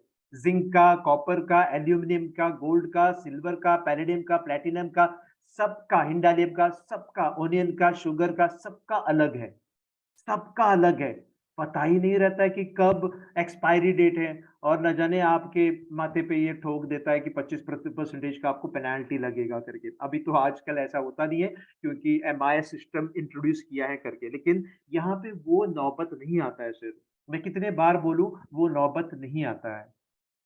चलिए एक्सोटिक करेंसी पेयर्स के बारे में तो मैंने बता दिया। एक्सोटिक करेंसी पेयर्स में भी काम कर सकते हैं, जो जहां पे यूरोप के साथ पोलैंड, यूरोप के साथ नॉर्वे का क्रोनी, यूरोप के साथ स्वीडन का क्रोनी, मैक्सिकन यूएसडी के साथ मैक्सिकन, और मैक्सिकन का डॉलर कुछ रहता है या पीसो कुछ रहता है, यूएसडी के साथ जार भी कर सकते हैं, अफ्रीका का, ओके, साउथ अफ्रीका का जार, साउथ अफ्रीका का जार मतलब तो साउथ अफ्रीका का रैंड बोलते हैं उसको, साउथ अफ्रीका का रैंड में भी आप ट्रेडिंग कर सकते हो। यहाँ पे एक्सोटिक करेंसी पेयर्स में आपको ट्रेडिंग क्यों नहीं करनी है? क्योंकि यहाँ पे ट्रेडर्स बहुत कम होती है, यहाँ पे वॉल्यूम बहुत कम होते हैं, यहाँ पे स्प्रेड बहुत ज्यादा रहता है, यहाँ पे बीड और आस्क प्राइस बहुत ज्यादा रहता है, बेचने वाला रहता है 2 लाख पे और खरीदने वाला रहता है 1 लाख पे, तो डील नहीं होती है, लास्ट ट्रेडेड प्राइस मिलता नहीं है, इसीलिए ज्यादा वॉल्यूम नहीं बनता है, ज्यादा तेजी मंदी नहीं होती है। इसी वजह से एक्सोटिक करेंसी पेयर्स में मैं ज्यादा सिखाता नहीं हूँ। जो मेजर करेंसी पेयर्स हैं उसमें स्ट्रैटेजी में बताता हूँ, जो माइनर करेंसी पेयर्स या क्रॉस करेंसी पेयर्स हैं उसमें भी स्ट्रैटेजी मैं बताऊंगा। तो फॉरेक्स के भीतर इतने सारी चीज आप कर सकते हो। और सबसे बड़ी बात, इक्विटी सीएफडीज में भी काम कर सकते हो।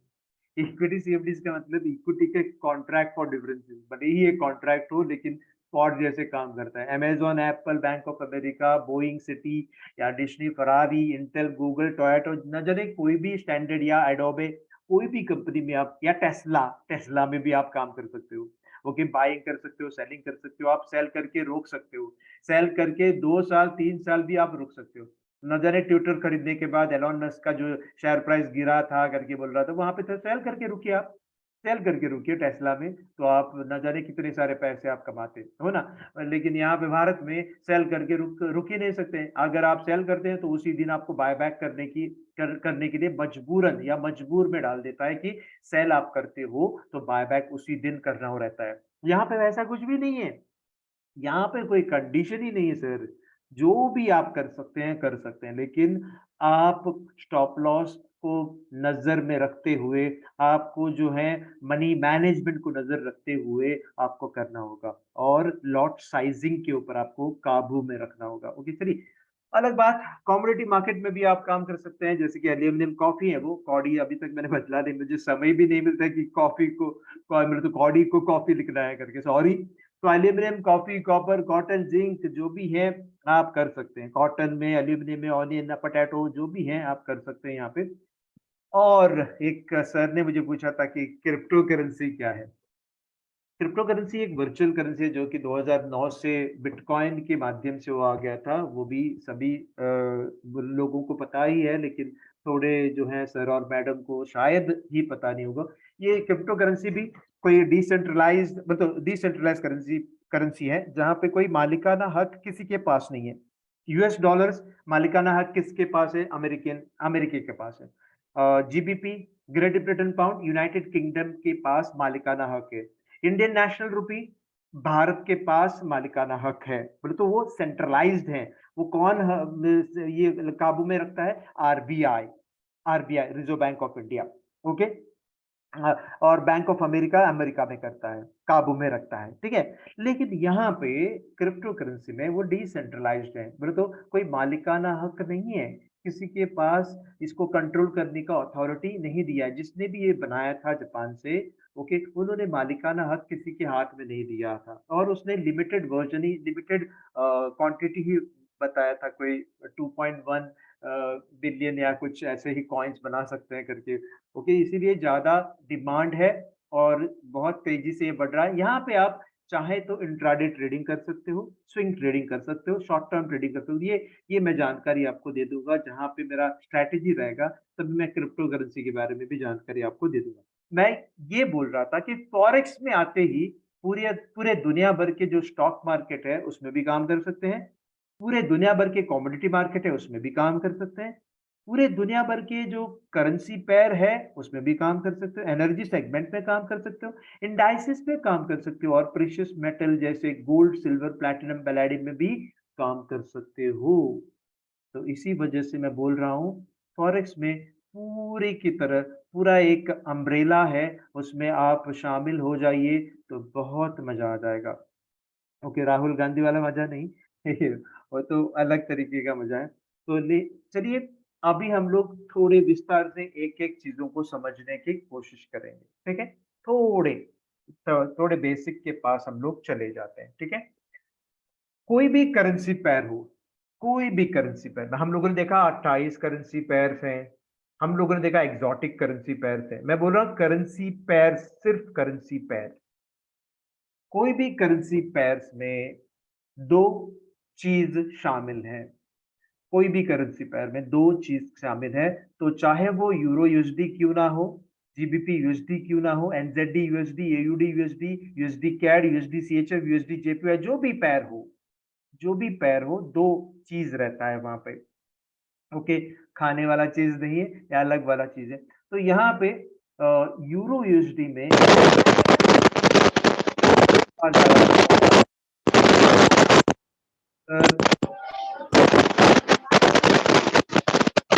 सर प्लीज, मैं तो म्यूट कर चुका हूँ, मैंने तो म्यूट किया है, लेकिन आप आपके तरफ से म्यूट कीजिए सर, क्योंकि यहाँ पे आवाज डिस्टरबेंस हो रही है बाकी के सारे पार्टिसिपेंट को। सर प्लीज, आपको समझ में नहीं आता होगा, क्योंकि आप जब अनम्यूट करते हो तो बाकी जो सर और मैडम को थोड़ा तकलीफ हो जाता है। Okay, sorry. तो यहाँ पे कोई भी करेंसी पेयर, मैं बोल नहीं रहा हूँ कि यहाँ पे, तो एग्जाम्पल के तौर पे, उदाहरण के तौर पे मैंने यूरो यूएसडी को ले लिया है। कोई भी करेंसी पेयर में 2 चीज़ होती है। मैंने यहाँ पे लिखा है, पहला करेंसी को हम लोग बोलते हैं बेस करेंसी, और दूसरे करेंसी को हम लोगों ने लिखा है कोट करेंसी। तो अक्सर लोग बोलते हैं कि कोट करेंसी है और ये काउंटर करेंसी है करके, है ना? काउंटर करेंसी भी बोलते हैं और कोट करेंसी बोलते हैं। जब हम लोग कोट करेंसी बोलते हैं, वो क्यों बोला जाता है कि कोट करेंसी है करके? क्योंकि कोटेशन उसका दिया जाता है। यहाँ पे कोटेशन किसका दिया जाता है? यूएसडी का कोटेशन। जैसे कि आपको यदि मेरा प्रेजेंटेशन अच्छा नहीं लगा तो मुझे ठोक सकते हैं, आप मुझे मार उड़ा सकते हैं, तो कोटेशन देना पड़ता है। कोई गुंडे को कोटेशन देना पड़ता है। वो कोटेशन किस रूप में देता है? इंडियन नेशनल रुपी का कोटेशन है, एक खोखे का, या एक पेटी बोलते हैं ना, एक पेटी बोले तो 1 लाख है, एक खोखा बोला तो 1 करोड़ है। तो 1 करोड़ है, तो मुझ जैसे लोगों को मार उड़ाने के लिए 1 लाख भी काफी है। तो 1 लाख मुझे दे दो, मैं आदर्श को मार उड़ा देता हूँ। वहां पे कोटेशन इंडियन नेशनल रुपी में दिया है, यहाँ पे कोटेशन जो है यूएस डॉलर्स का है, क्योंकि दूसरे स्थान पर बैठा है। तो मैं आपको एक चीज पूछना चाहता हूँ यहाँ पे, अगर यूरो यूएसडी में कोट करेंसी जो है यूएसडी है, तो मैं यहाँ पे पूछना चाहता हूँ, यूएसडी यूएसडी जेपीवाई में कोट करेंसी कौन सा है? कोट करेंसी कौन सा है? जेपीवाई। जेपीवाई कोट करेंसी है। यहाँ पे कोटेशन जो होती है वो जापानीज येन में कोटेशन लिखा जाता है। यहाँ पे यूएसडी तो ये बहुत मालिक हो गया है, यहाँ पे मालिक हो गया है, वो बेस करेंसी हो गया है, और कोटेशन यहाँ पे जेपीवाई का है। यदि मैं बोलूं ये इस तरीके से मैं लिखता हूँ, ये देखिए ध्यान में रहे, ये बहुत इंपॉर्टेंट है, बहुत इंपॉर्टेंट बात होती है यहाँ पे। यूरो जीबीपी अगर रहता है, यूरो जीबीपी रहता है, तो कोट करेंसी कौन सा है? जीबीपी। जीबीपी कोट करेंसी है। इसी वजह से जब यूरो जीबीपी में आप काम करते हो, थोड़ा फर्क आ जाता है। वो फर्क क्या है मैं बाद में आपको बता देता हूँ, ओके? अभी नहीं, अभी आपको बोलने से वो समझ में भी नहीं आएगा। तो ये सारा चीज हम लोग कवर करते ही है। तो ये कोट करेंसी हमेशा आपको याद रहना है। कोट करेंसी का मतलब दूसरा करेंसी, पीछे वाला करेंसी। कोट करेंसी करेंसी को और एक नाम दिया है काउंटर करेंसी। वो क्यों काउंटर करेंसी दिया है? क्योंकि लड़ाई करता है, ये लड़ाई करता है। कौन लड़ाई करता है? यूरो के साथ कौन लड़ाई करता है? यहाँ पे यूएसडी। अगर यूएसडी जेपीवाई में है तो लड़ाई जेपीवाई के साथ कौन करता है? यूएसडी कर रहा है। यूएसडी लड़ाई करता है। यूएसडी जेपीवाई की मतलब जेपीवाई और यूएसडी की लड़ाई होती है, और इस लड़ाई में होता क्या है वो मैं आपको एक बोलना चाहता हूँ, ये ध्यान में रहे आपको। ये मैं थोड़ा पीछे जाता हूँ यहाँ पे, आप ये ध्यान से सुने, बहुत ध्यान से सुने, ओके? मैं पीछे गया हूं। देखो, हमेशा कोई भी चीज का अंतिम यात्रा रहता है। जैसे कि मेरा अंतिम यात्रा भी है, मैं तो स्वर्ग या नरक में चला जाता हूँ, है ना, जाऊंगा, ओके? यहाँ पे भी अंतिम यात्रा है। गोल्ड का अंतिम यात्रा कहाँ है? गोल्ड का अंतिम यात्रा जो है वो ऊपर ही चला जाएगा। सिल्वर का अंतिम यात्रा ऊपर ही चला जाएगा। प्लैटिनम ऊपर ही, इंडाइसिस ऊपर ही जाएगा, एनर्जी सेगमेंट ऑयल ऊपर ही जाएगा, ओके? कुछ हद तक नीचे भी आ सकता है जब बैटरी आ जाएगा, पूरे दुनिया में सोलार बैटरी आ जाएगा, बैटरी से चलने वाला गाड़ी आ जाएगा। तो हम लोग सोचते हैं कि ऑयल का जो भाव है वो गिरेगा करके, नहीं, क्योंकि इंडस्ट्रियल एस्टेट में इंडस्ट्रियलाइजेशन जो भी होती है वहां पे तो ऑयल ही लगते हैं ना, तो वो चढ़ेगा ही चढ़ेगा। कितना भी कितना भी गिरने दो, कितना भी अगर गिरने दो, अंतिम जो यात्रा है वो ऊपर ही जाएगा, भाव ऊपर ही जाएगा, भाव ऊपर ही चला जाएगा। एक्सोटिक करेंसी पेयर्स के बारे में होल्ड कीजिए, बाद में बता रहा हूँ।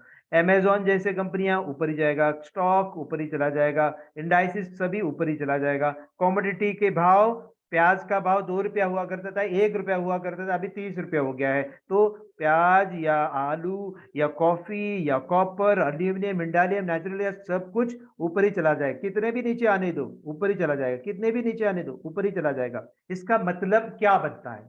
इसका मतलब ये बनता है, कभी भी आप precious metal indices, energy segment, equity या कमोडिटी या क्रिप्टो करेंसी में आप खेलें, बाय साइड में ज्यादातर रहना है, खरीद के रुकना है, बाय साइड ज्यादा रहना है, सेलिंग साइड में रहना नहीं है। लेकिन लेकिन लेकिन लेकिन लेकिन लेकिन लेकिन लेकिन लेकिन यदि आप करेंसी पेयर में काम करना चाहते हो, यदि आप करेंसी पेयर में काम करना चाहते हो, तो दोनों साइड में आप रुक सकते हो, क्योंकि ये लड़ाई है, ये लड़ाई है, मैं बता रहा हूं आपको, ये ध्यान रहे। यदि यदि आप यूरो यूएसडी में मात्र मात्र आप बाय करेंगे, मात्र आप बाय करेंगे, बाय करते रहेंगे, इसका मतलब क्या है? यूरो ऊपर जा रहा है और यूएसडी का भाव नीचे जा रहा है। आप यदि इसको कुल मिला के आप बाय करते हो, कुल मिला के आप इसको खरीद रहे हो, कुल मिला के आप इसको खरीद रहे हो, इसका मतलब अंदर ही अंदर आपने क्या सोचा है? यूरो को आप खरीद रहे हो और यूएसडी को आप बेच रहे हो, बेच रहे हो। इसका मतलब जो एलॉन मस्क या जो बिल गेट्स जो हैं वो पिट जाएंगे, उनके जो डॉलर उनके पास जो हैं वो तो पिट जाएंगे। या फिर जो जो बाइडेन है, जो बाइडेन का मतलब जो है जो राष्ट्रपति है या प्रेसिडेंट है, वो तो मर जाएगा बेचारा। तो मरने के लिए देंगे क्या? वो कंट्री को मरने के लिए देंगे क्या? नहीं। इसी वजह से ये जो करेंसी पेयर होती है, कोई भी करेंसी पेयर जो होती है, वो इस तरीके से हो जाता है, इस तरीके से मूवमेंट होता है। आप चेक कर लेना, यूरो यूएसडी का भाव आप 20 साल का भाव, 30 साल का भाव आप चेक कर लीजिए। इसी तरीके से जिस जगह से शुरुआत की थी, कहीं ना कहीं उसी जगह पे है वो। It is a sum game of zero करके बोलते हैं हम लोग। क्या है ये? It is a sum game of zero. तो आप कभी भी संकोच ना कीजिए, आपके पास यदि पैसा है तो आप 100% इस करेंसी पेयर बाजार से आप पैसे छाप सकते हो। इसका मतलब क्या हुआ मैं बता रहा हूं आपको। जैसे कि आपने इस बाजार में ये तो बाजार 20 साल में यहीं पे रहा है, कहीं कहीं पे भी नहीं गया है, कहीं पे भी नहीं गया है, वहीं पे है ना? कोई एक करेंसी हो सकता है जो डोमिनेट करता हो, वो शायद ऊपर चला गया होगा या वो शायद नीचे चला गया होगा। बेस और कोट करेंसी को पकड़ के आप देखेंगे तो वैसा हो जाएगा। लेकिन लेकिन लेकिन लेकिन बहुत सारे करेंसी पेयर जो है उसी जगह पे है जहां पे 20 साल पहले जहां पे था, उसी जगह पे। 20 साल पहले सोने का जो भाव था वो आप भी जानते हैं। 20 साल पहले 10 ग्राम के लिए, 20 साल पहले 10 ग्राम के लिए सिर्फ 5,000 हुआ करता था। और अभी 10 ग्राम के लिए आपको लगभग 55,000 या 60,000 रुपए देने पड़ते। 5,000 कहाँ है और 60,000 कहाँ है? तो वो बहुत फर्क है ना। लेकिन करेंसी पेयर जिस जगह पे 10 साल पहले यूरो यूएसडी था, वहीं पे आज भी है, वहीं पे आज है। क्योंकि लड़ाई है ना, कोई जीतने के लिए देता ही नहीं।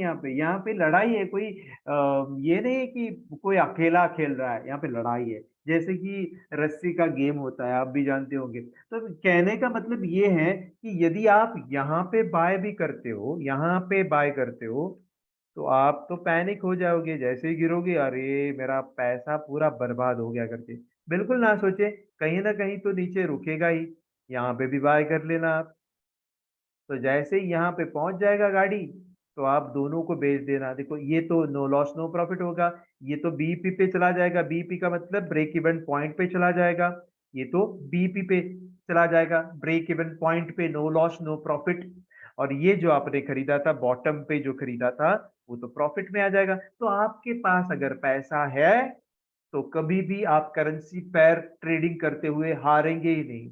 और कोई एक्सपायरी का नामो निशान तक नहीं है, इसीलिए आप हमेशा आप कमाते ही बैठोगे। लेकिन यहाँ पे फॉरेक्स में गवाते कैसे, कौन है गवाते हैं? वो लिवरेज जो इस्तेमाल करता है ज्यादा, जो $100 लेकर के आता है वो बोलता है कि मैं तो करोड़पति बनूंगा। जो $50 लेकर के आता है मैं बोलता है कि अरे मैं ना आदर्श का जो है ट्रेनिंग अटेंड किया है। वो बोल रहा था कि $100 लेके आएंगे तो भी काफी है करके। नहीं, बिल्कुल नहीं। आपको ढेर सारा पैसा चाहिए। वो कितना सारा पैसा चाहिए वो मैं धीरे ही सही आपको समझाने की प्रयास करूंगा। मनी मैनेजमेंट का जो टॉपिक है उसमें आपको मैं समझाऊंगा। तो कहने का ताज्जुब, तो मैं कहने का मतलब यही है कि आपके पास यदि पैसा है तो करेंसी पेयर बाजार में आपका एक भी रुपया जाएगा ही नहीं, एक भी रुपया लॉस नहीं होगा। हमेशा आप प्रॉफिट में ही रहोगे, हमेशा आप प्रॉफिट में ही रहोगे। समझ में आ रहा है? यहाँ पे कोई क्वेश्चन है तो पूछ सकते हैं मुझे। तो यहाँ पे कोई चैटिंग में कोई प्रश्न किया था, sir if we trade in euro USD pair in buy what is moment max person trade on buy? Okay okay okay, very good question. किसी ने सवाल किया कि मैक्सिमम ये कहाँ तक जा सकता है? 1.22 एरिया तक वो चला जा सकता है कि, और बॉटम जो फिक्स किया था, अभी अभी जो बॉटम पे चला गया था वो है 0.9500 तक का चला गया था। मैं बता रहा हूँ आपको, एक मिनट रुकिए।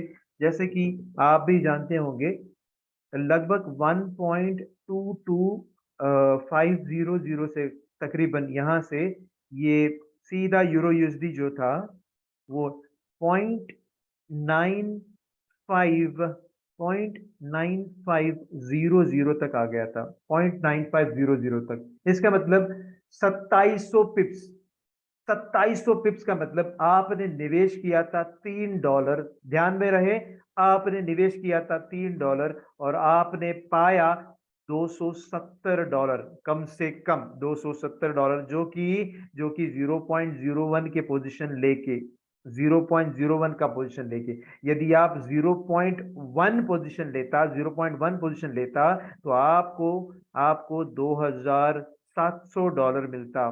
तो कितना निवेश? $30 निवेश। और यदि आप $300 निवेश करते तो आप वन स्टैंडर्ड लॉट लेते तो आपको मिल जाता था $27,000। इतना सारा मिल जाता था। इसका मतलब ये थोड़ी है कि $300 में आप शामिल हो जाओगे, एक स्टैंडर्ड लॉट लोगे। नहीं, ये तो ऐसा नहीं है, कुछ कंडीशंस है, मैं बताऊंगा। अगर आपको वन स्टैंडर्ड लॉट लेनी है तो आपके पास कम से कम 10,000 या $20,000 रहना जरूरी है, क्योंकि मार्जिन भले ही $300 लेता है, भले ही मार्जिन $300 लेता है, वो माल जो है वो कितने हजार का है, कितने डॉलर का माल है वो? $1,000 का है क्या? बिल्कुल नहीं है। $10,000 का माल है क्या? बिल्कुल नहीं है। वो है $1,00,000 का। इसका मतलब लगभग 80 लाख, 85 लाख का माल है सर।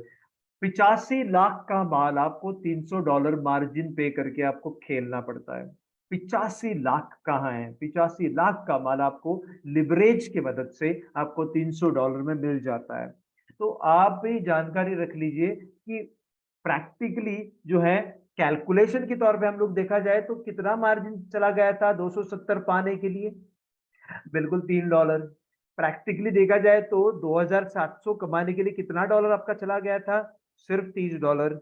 और प्रैक्टिकली $300 ही चला गया था, जो मार्जिन के तौर पर इसका मतलब मार्जिन के तौर पर चला गया, बोले तो ये जाता नहीं है कहीं पे भी, आपके ट्रेडिंग अकाउंट में वापस आ जाता है जैसे ही आप क्लोज करते हो। बाय सेल करने के बाद यहाँ पे आपने सेल किए थे, यहाँ पे आपने सेल किए थे, वो लगभग यहाँ तक आपने होल्ड किया और यहाँ पे क्लोज किए तो, यहाँ पे क्लोज किए तो आपको लगभग लगभग 270 या 2700 या $27,000 मिल जाता। अभी आपका जो सवाल, सर का एक सवाल आया था, ये कहाँ तक जा सकता है?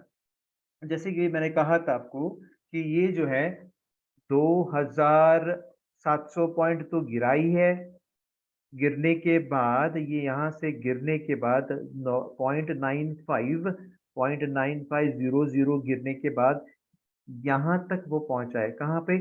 1.08 कहीं पे ये पहुंच के अभी बैठा है ना? 1.08। तो लगभग हो सकता है कितना भी गिरे आप बाय करते रहिए। अभी कितना भी गिरने से आप बाय करते रहिए। कहीं ना कहीं, कहीं ना कहीं टूरिज्म अच्छा रहा, टूरिज्म अच्छा रहा, यूरो चढ़ा तो इस दिशा तक पहुंच सकता है, यहाँ तक ये पहुंच सकता है। अभी नहीं, अभी नहीं, तुरंत नहीं, लेकिन पहुंचेगा ही पहुंचेगा। अभी नहीं, तुरंत नहीं, आपको होल्ड करना है तो हो सकता है 10 साल लगे, हो सकता है 20 साल लगे, लेकिन वहां पे जाना ही जाना है, क्योंकि यहाँ पे जो खरीदा था, यहाँ पे जो व्यापार किया था, उन लोगों को जस्टिस देने के लिए वहां पे तो जाना ही पड़ेगा। और यहाँ से फिर से वो क्या करेगा? यहाँ तक गिरने की प्रयास करेगा। चलिए, वो तो बाद में की बात है, मेरे ट्रेनिंग के दौरान आपको मिल जाएंगे। ट्रेनिंग के दौरान आपको सब कुछ मिल जाएगा। मैं पानी पी रहा हूँ 1 मिनट के लिए।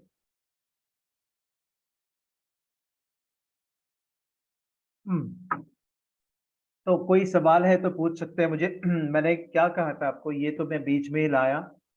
मैंने कहा था कि जब कोई भी करेंसी पेयर हो, पहले स्थान पर बैठता है बेस करेंसी, दूसरे स्थान पर बैठता है कोट करेंसी या काउंटर करेंसी। काउंटर करेंसी या कोट करेंसी का मतलब मैंने विस्तार से समझा दिया। यहाँ पे कोटेशन जो होती है वो यूएसडी का है, यूएसडी जेपीवाई में जेपीवाई का कोटेशन है। और यहाँ पे मैंने लिखा है साफ, note the same way it applies to all other pairs, first being the base currency and second is the quote currency या फिर काउंटर करेंसी या फिर सेकेंड करेंसी बोलते हैं। चलिए आगे चलते हैं हम लोग। अभी ये टॉपिक पे आते हैं जो कि मैंने बताया था आपको, लेकिन विस्तार से बताने की कोशिश कर रहा हूं यहाँ पे। जब आप कोई करेंसी पेयर के बारे में बोल रहा हूं यहाँ पे, कोई इंडाइसिस के बारे में नहीं, कोई पैलेडियम या गोल्ड के बारे में नहीं, कोई कमोडिटी के बारे में नहीं, हो ना। यहाँ पे सिर्फ करेंसी पेयर के चर्चे हो रहे हैं। अभी आप जब करेंसी पेयर में कुल मिला के आप बाय करते हो, तो भीतर ही भीतर, अंदर ही अंदर दो चीज हो जाते हैं, दो चीज। A trader who wants to buy the euro USD pair would be buying European euro. आप बाय कर रहे हो यूरोपियन यूरो को, और उसी वक्त, उसी पल, उसी क्षण आप साइमल्टेनियसली सेल कर रहे हो यूएस डॉलर्स को। ये ध्यान में रहे। तो लोग अक्सर सोचते हैं कि मैं तो यूरो यूएसडी को बाय किया हूं। नहीं, आपने सिर्फ और सिर्फ यूरो को बाय किया है और यूएसडी को बेच रहे हैं। तो लिखना नहीं है कहीं पे भी ऐसा, लेकिन अंदर ही अंदर ये चीज हो रही है। आपने यूरो यूएसडी को कुल मिला के क्यों बाय किए हैं? क्योंकि आप जानते हो कि यूरो ऊपर जा रहा है और यूएसडी नीचे जा रहा है। यदि यूरो यूरो भी ऊपर जा रहा है और यूएसडी भी ऊपर जा रहा है तो क्या होगा? कचरा होगा, कचरा। ओके, तो इसीलिए कचरे में आप ट्रेडिंग ना करें। आपको जब महसूस होगा कि यूरो ऊपर जा रहा है और यूएसडी नीचे जा रहा है, तभी जाकर के यूरो यूएसडी में बाय करें, नहीं तो बाय बिल्कुल ना करें। चलिए, यदि आप सेल कराना चाहते हो तो क्या होता है? Conversely, when a trader who wants to sell the euro USD pair would be selling European euro. आप सेल कर रहे हो यूरोपियन यूरो को, and simultaneously you are buying US dollars. इसका मतलब क्या है? आपके हाथ से आपने यूरो को बेच दिया है, और यूरो को बेच दिया है और अपनाया है यूएस डॉलर्स को, अपनाया है यूएस डॉलर्स को। यहाँ पे और एक सवाल उठता है लोगों का कि ये जो प्राइस होती है वो कैसे आता है ना। बहुत सारे लोग मुझे पूछते हैं कि अरे यूरो यूएसडी का जो प्राइस है, अभी आपने बताया कि 1.08। सर कोई बता सकते हैं अभी का प्राइस क्या चल रहा है यूरो यूएसडी का?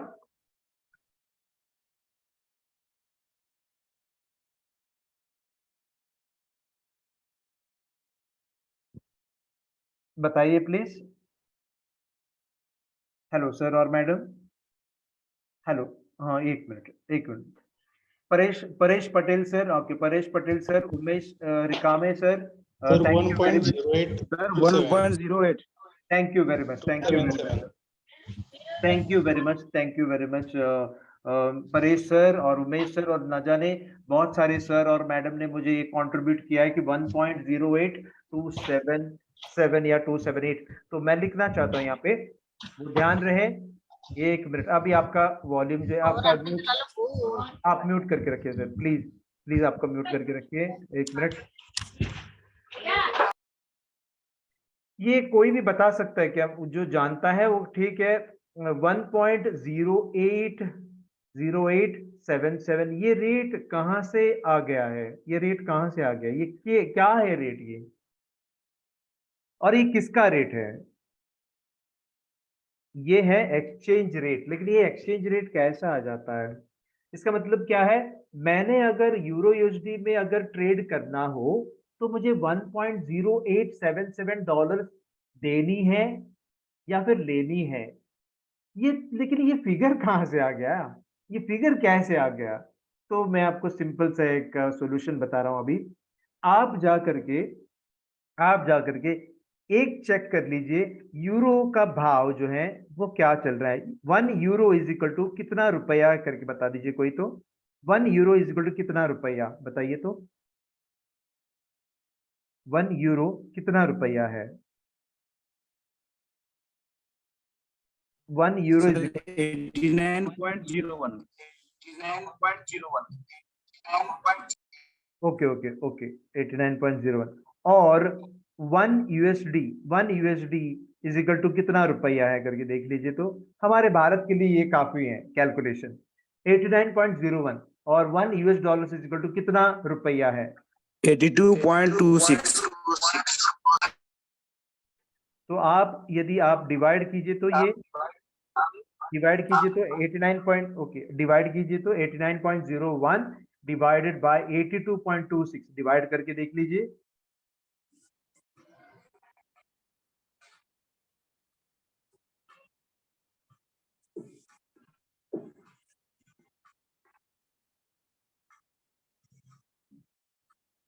डिवाइड कीजिए सर मेरे लिए।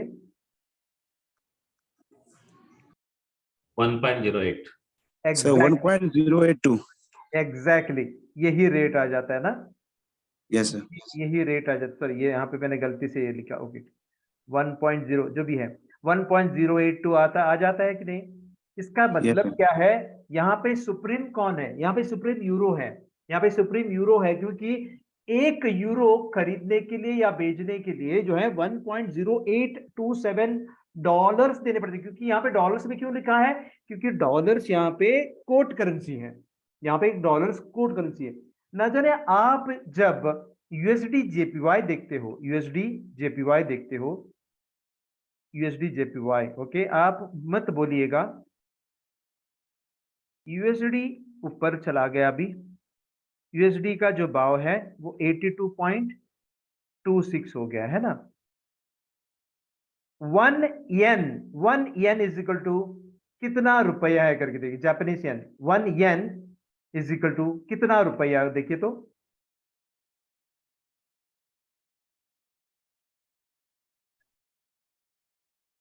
1 येन इज इक्वल टू कितना रुपया। सर मैं बोलूं? हाँ बोलिए सर। 0.62। Very good, 0.62। तो आप 82.26 डिवाइडेड बाय 0.62 कीजिए तो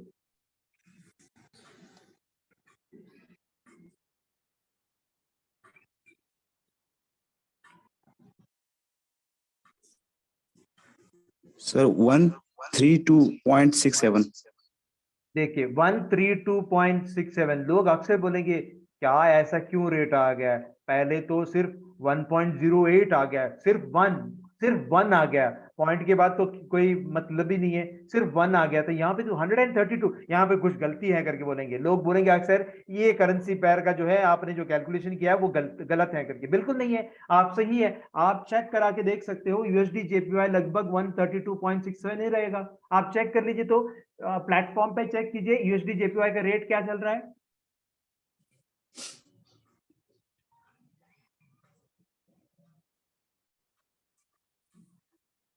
वन 132.63। बराबर। तो गूगल का रेट थोड़ा बहुत इधर उधर जाता है, लेकिन 132 तो आ गया ना। Sir yes sir. तो अभी सर इसका, सेल जा रहा है, इसी कारण तो नीचे हो गया। हाँ, क्योंकि देखो सर, लोग अक्सर बोलते हैं कि ये तो रेट ना कहीं पता नहीं कैसे आ रहा है करके, लेकिन ये रेट जो होती है यहाँ पे एक्सचेंज रेट होती है, और ये एक्सचेंज रेट कोटेशन किसका दिया है यहाँ पे, कोटेशन किसका है, ये कोटेशन है येन का। 132.67 येन देने पड़ते हैं ताकि $1 मिलेगा।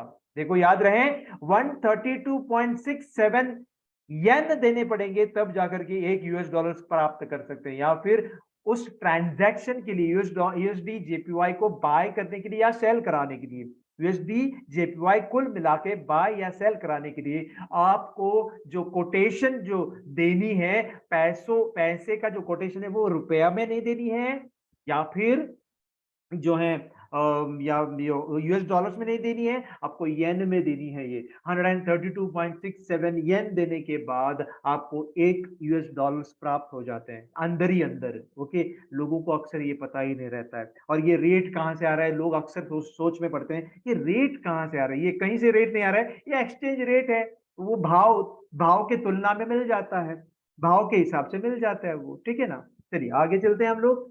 ये इसी तरीके से 28 करेंसी पेयर्स का या एग्जॉटिक करेंसी पेयर्स की जो है कैलकुलेशन हो जाते हैं। भारतीय है करके हम लोगों ने इस तरीके का कैलकुलेशन किया है। कोई और बोलेगा तो अरे ये कैसा कैलकुलेशन दिखाया करके, ये भारतीय है करके हम लोगों ने इस तरीके से कैलकुलेशन किया। यदि आप विदेश में रहते तो इस तरीके से कैलकुलेशन करने की जरूरत नहीं पड़ता, ठीक है। चलिए आगे निकलते हैं हम लोग। सर और मैडम, मेरा आवाज क्लियर आ रहा है? Yes sir. चलिए ओके।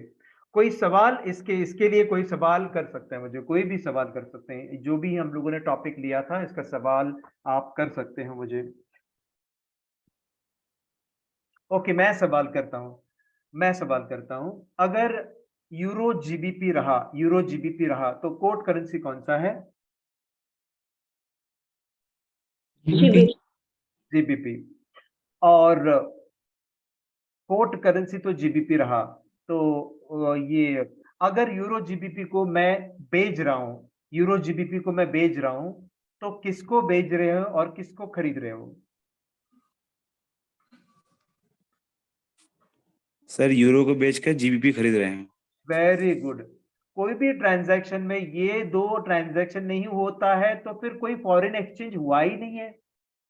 हम लोग अक्सर सोचते हैं कि लोग अक्सर बोलते हैं कि मैंने यूरो यूएसडी को खरीद लिया है। तो मैं पूछता हूं कि आपने यूरो यूएसडी को दोनों को खरीद लिया है क्या? नहीं सर, वो तो मैंने दोनों दोनों अच्छा था, अच्छे भाव पे था, मैंने दोनों को खरीद लिया। ऐसा नहीं होता है सर। आपने सिर्फ यूरो को खरीद लिया है और यूएसडी को बेच दिया है। तो इसका मतलब कहीं ना कहीं आपको पता लगा कि यूरो चढ़ रहा है और यूएसडी पिट रहा है। और इसी तरीके से आपको जो है जानकारी रखनी होगी जब भी आप ट्रेडिंग करते हो कोई भी करेंसी पेयर में। एक चीज को ध्यान में रखना होगा कि यदि आपको सामने ये दिखाई दे रहा है, यस सर। Yes sir. यदि यदि डॉलर भी एक ही जगह पे है, कंसोलिडेशन में है, रेंज बाउंड में है, विप्सॉ में है, साइडवेज में चल रहा है और यूरो भी साइडवेज में चल रहा है, तो आपको शांत रहना चाहिए। ओम शांति ओम रहना चाहिए। आप ना बाय करेंगे ना सेल करेंगे। आपको जानकारी है कि ना यूरो यूरो चढ़ रहा है, ना यूरो गिर रहा है, ना ये जो डॉलर चढ़ रहा है, ना डॉलर गिर रहा है, वहीं का वहीं है। तो आप ट्रेडिंग ना करें, ट्रेडिंग ना करें। लेकिन लेकिन लेकिन यदि यूरो चढ़ रहा है, इसका वजन ज्यादा है, इसका मतलब चढ़ रहा है, इसका वजन ज्यादा है, इसका मतलब चढ़ रहा है, यूरो चढ़ रहा है और यूएसडी गिर रहा है, तो इस जगह पे आप क्या करोगे? यूरो यूएसडी बाय करें। यूरो यूएसडी को आप बिल्कुल बाय करेंगे और बाय के मौके को ही ढूंढेंगे, बाय के मौके को ढूंढेंगे। सेल के मौके को आप भूल जाएंगे क्योंकि आपको पता है कि यूरो चढ़ रहा है इस वक्त और यूएसडी गिर रहा है। ओके, ये ध्यान रहे। मैं एक टॉपिक पे अभी मैं आ जाऊंगा, मैं आपको सवाल भी करूंगा। यदि यूएस डॉलर चढ़ रहा है और यूरो गिर रहा है, यूरो गिर रहा है, यूएस डॉलर चढ़ रहा है, उसी उसी वक्त उसी वक्त उसी वक्त जो है जब यूरो गिर रहा है उसी वक्त अगर यूएस डॉलर चढ़ रहा है तो क्या करेंगे आप? यूरो यूएसडी को आप बेच देंगे और सेल के मौके को अपनाएंगे। सेल के मौके कब अपनाएंगे फिर? कब सेल के मौके को अपनाएंगे? जबकि जबकि देखो, सेल का मतलब ये ऐसे सिचुएशन में आप रहते हो। देखो, ऐसे सिचुएशन में आप है, यहाँ पे आप बेचोगे क्या सर? यहाँ पे आप बेचोगे क्या सर? बिल्कुल नहीं। आपको बेचना रहता है जब ऊपर जाने के बाद रुकता है ना और नीचे गिरता है, यहाँ पे आपको सेल करनी रहती है। ये मैं टॉपिक ले लूंगा बाद में। तो आपको पता ही है कि ये नीचे गिर रहा है, तो यहाँ पे आप दौड़ते हुए गाड़ी पे आप चढ़ोगे तो चोट लग जाएगा। तो आपको रुकना है, आपको पता ही है कि गिरेगा करके, लेकिन अच्छे भाव पे आप गिरने दो, अच्छे भाव पे। तो आप 200 पे बेच दीजिए, बड़े भाव पे बेच दीजिए। तो एक उदाहरण के तौर पे मैं ले रहा हूँ, उदाहरण के तौर पे मैं ले रहा हूँ, 200 पे बेच दीजिए और यहाँ पे 100 पे आप वापस उसको क्लोज कीजिए, तो आपको $100 मिल जाएगा, $100 मिल जाएंगे। यदि आप यहाँ पे बेचते, $100 में ही बेचते, तो आप पैनिक हो जाते। आप यहाँ पे बेच के फिर क्लोज करेंगे 200 पे, तो आपको नुकसान हो सकता था। तो इसीलिए जब भी आप बेचने के जो नाम लेते हो, कहाँ पे बेचना है?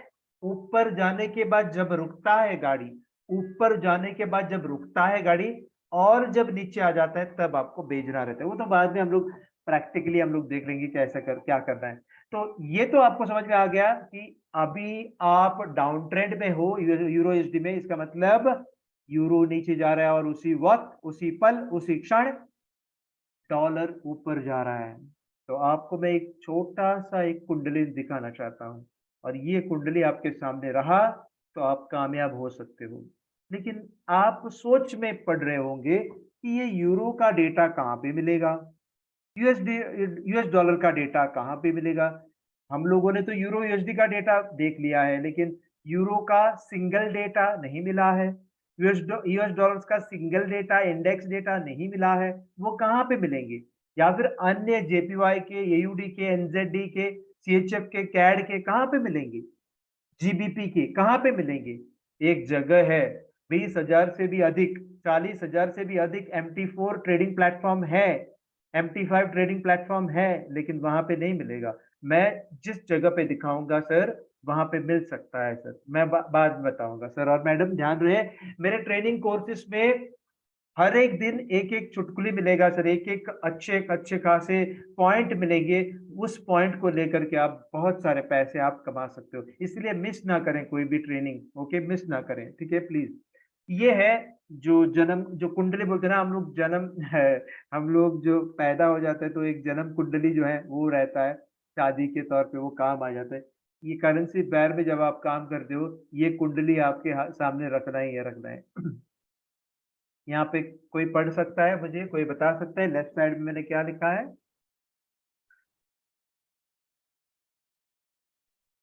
Up trend. ओके, इसका मतलब मैंने कहा कि लेफ्ट साइड में इस जगह को आप देख रहे हैं तो देखना है इस तरीके से। बेस करेंसी ये है, बेस करेंसी ये है, कोट करेंसी, ये भूल जाइए आप, ये भूल जाइए, ये भी भूल जाइए आप, ये भी भूल जाइए। मैं बोल रहा हूं बेस करेंसी अगर अप ट्रेंड है और कोट करेंसी अगर डाउन ट्रेंड है तो क्या होगा? यहाँ पे आप क्या करोगे? बाय। बाय करोगे। यदि बेस करेंसी अप में जा रहे हैं और कोट करेंसी वहीं का वहीं रहा, क्या होगा? तो भी अप ही जाएगा। यदि बेस करेंसी कंसोलिडेशन में है और कोट करेंसी डाउन ट्रेंड में है, लोग अक्सर बोलते हैं कि डाउन डाउन चला जाएगा, बिल्कुल नहीं, यहाँ पे भी अप ही जाएगा। और इस सिचुएशन में, ये जो तीन सिचुएशन है, ये कचरा ही कचरा है। हम लोग आज खाने के बाद जो है कचरा हो जाता है, जो भी चीजें वो हम लोग कचरे के डिब्बे में डालते हैं, ओके? वो अगर कचरे के डिब्बे में अगर जो बचा हुआ जो माल है वो कचरे के डिब्बे में डालते हैं, इसको भी आप कचरे के डिब्बे में डाल दीजिए। जब बेस करेंसी देखो यूरो ऊपर जा रहा है और यूएसडी भी ऊपर जा रहा है, आप बिल्कुल ट्रेडिंग ना करें, आप बिल्कुल ट्रेडिंग ना करें सर और मैडम।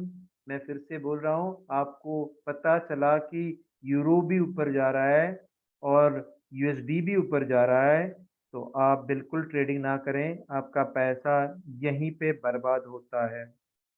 यदि आप देखते हैं कि यूरो वहीं पे है और यूएसडी भी वहीं पे है, तो वो तो ये महा महा महा महा महा कचरा है, महा कचरा है, ये सबसे बड़ा बाप का कचरा है। और यदि बेस करेंसी भी नीचे और कोट करेंसी भी नीचे, ये भी कचरा है, तो कभी भी इस कचरे में काम नहीं करना है। तो ये डेटा कहाँ पे मिलेगा वो मैं बताऊंगा कल या परसों या कभी भी बताऊंगा, आप ध्यान से बैठना है तभी मैं बताऊंगा, नहीं तो ये डेटा, और डेटा सबको नहीं मिलता है, सिर्फ खास लोगों को मैं दे दूंगा, ओके? चलिए, डाउन ट्रेंड में बेस करेंसी है और अप ट्रेंड में अगर कोट करेंसी है तो स्ट्रॉन्ग डाउन ट्रेंड चला जा सकता है, ओके? मैं आपको एक नमूना दिखाता हूँ, एक मिनट। हाँ, एक ही मिनट रुकिए, अभी कितने सारे सर और मैडम बैठे हैं, बाकी के सब जो है सोने के लिए चले गए हैं। एक मिनट, अभी 63 है, ओके, काफी अच्छा है।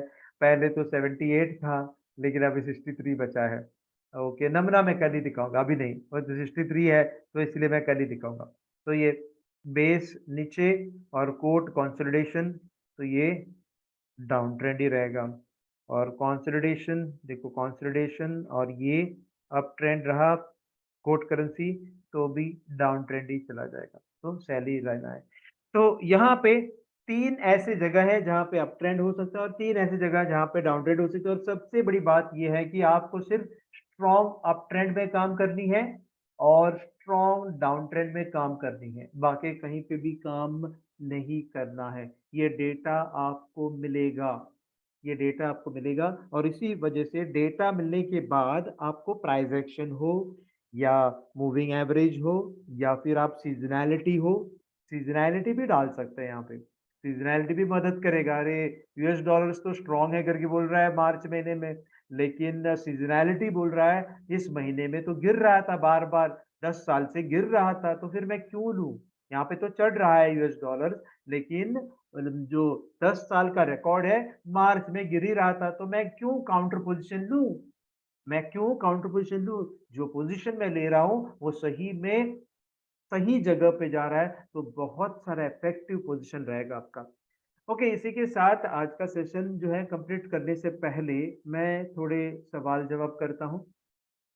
आज का जो सेशन था वो क्लैरिटी के साथ गया या फिर कुछ दिक्कतें आई थी आपको? सर क्लियर किया सर। ओके, मैं तो आज सवाल कुछ नहीं पूछूंगा, मैं कल पूछूंगा सवाल, जो भी मैंने अभी आज बताए हैं वो कल मैं पूछूंगा, जवाब दे देना मुझे। अलग सा क्वेश्चन भी मैं करूंगा जहां पे आपको कैलकुलेट करके मुझे बतानी होगी। ओके, फिर भी मैं पूछ रहा हूँ, अभी कुछ आपके मन में कुछ सवाल उठता है तो मुझे पूछ सकते हैं। सर वो इंफॉर्मेशन कैसे मिलेगी यूरो यूरो की सेपरेट? हाँ ओके, मैं एक आपको एक नमूना दिखाता हूँ। ओके, एक मिनट होल्ड कीजिए आप। आपने पूछा करके मैं दिखा रहा हूँ।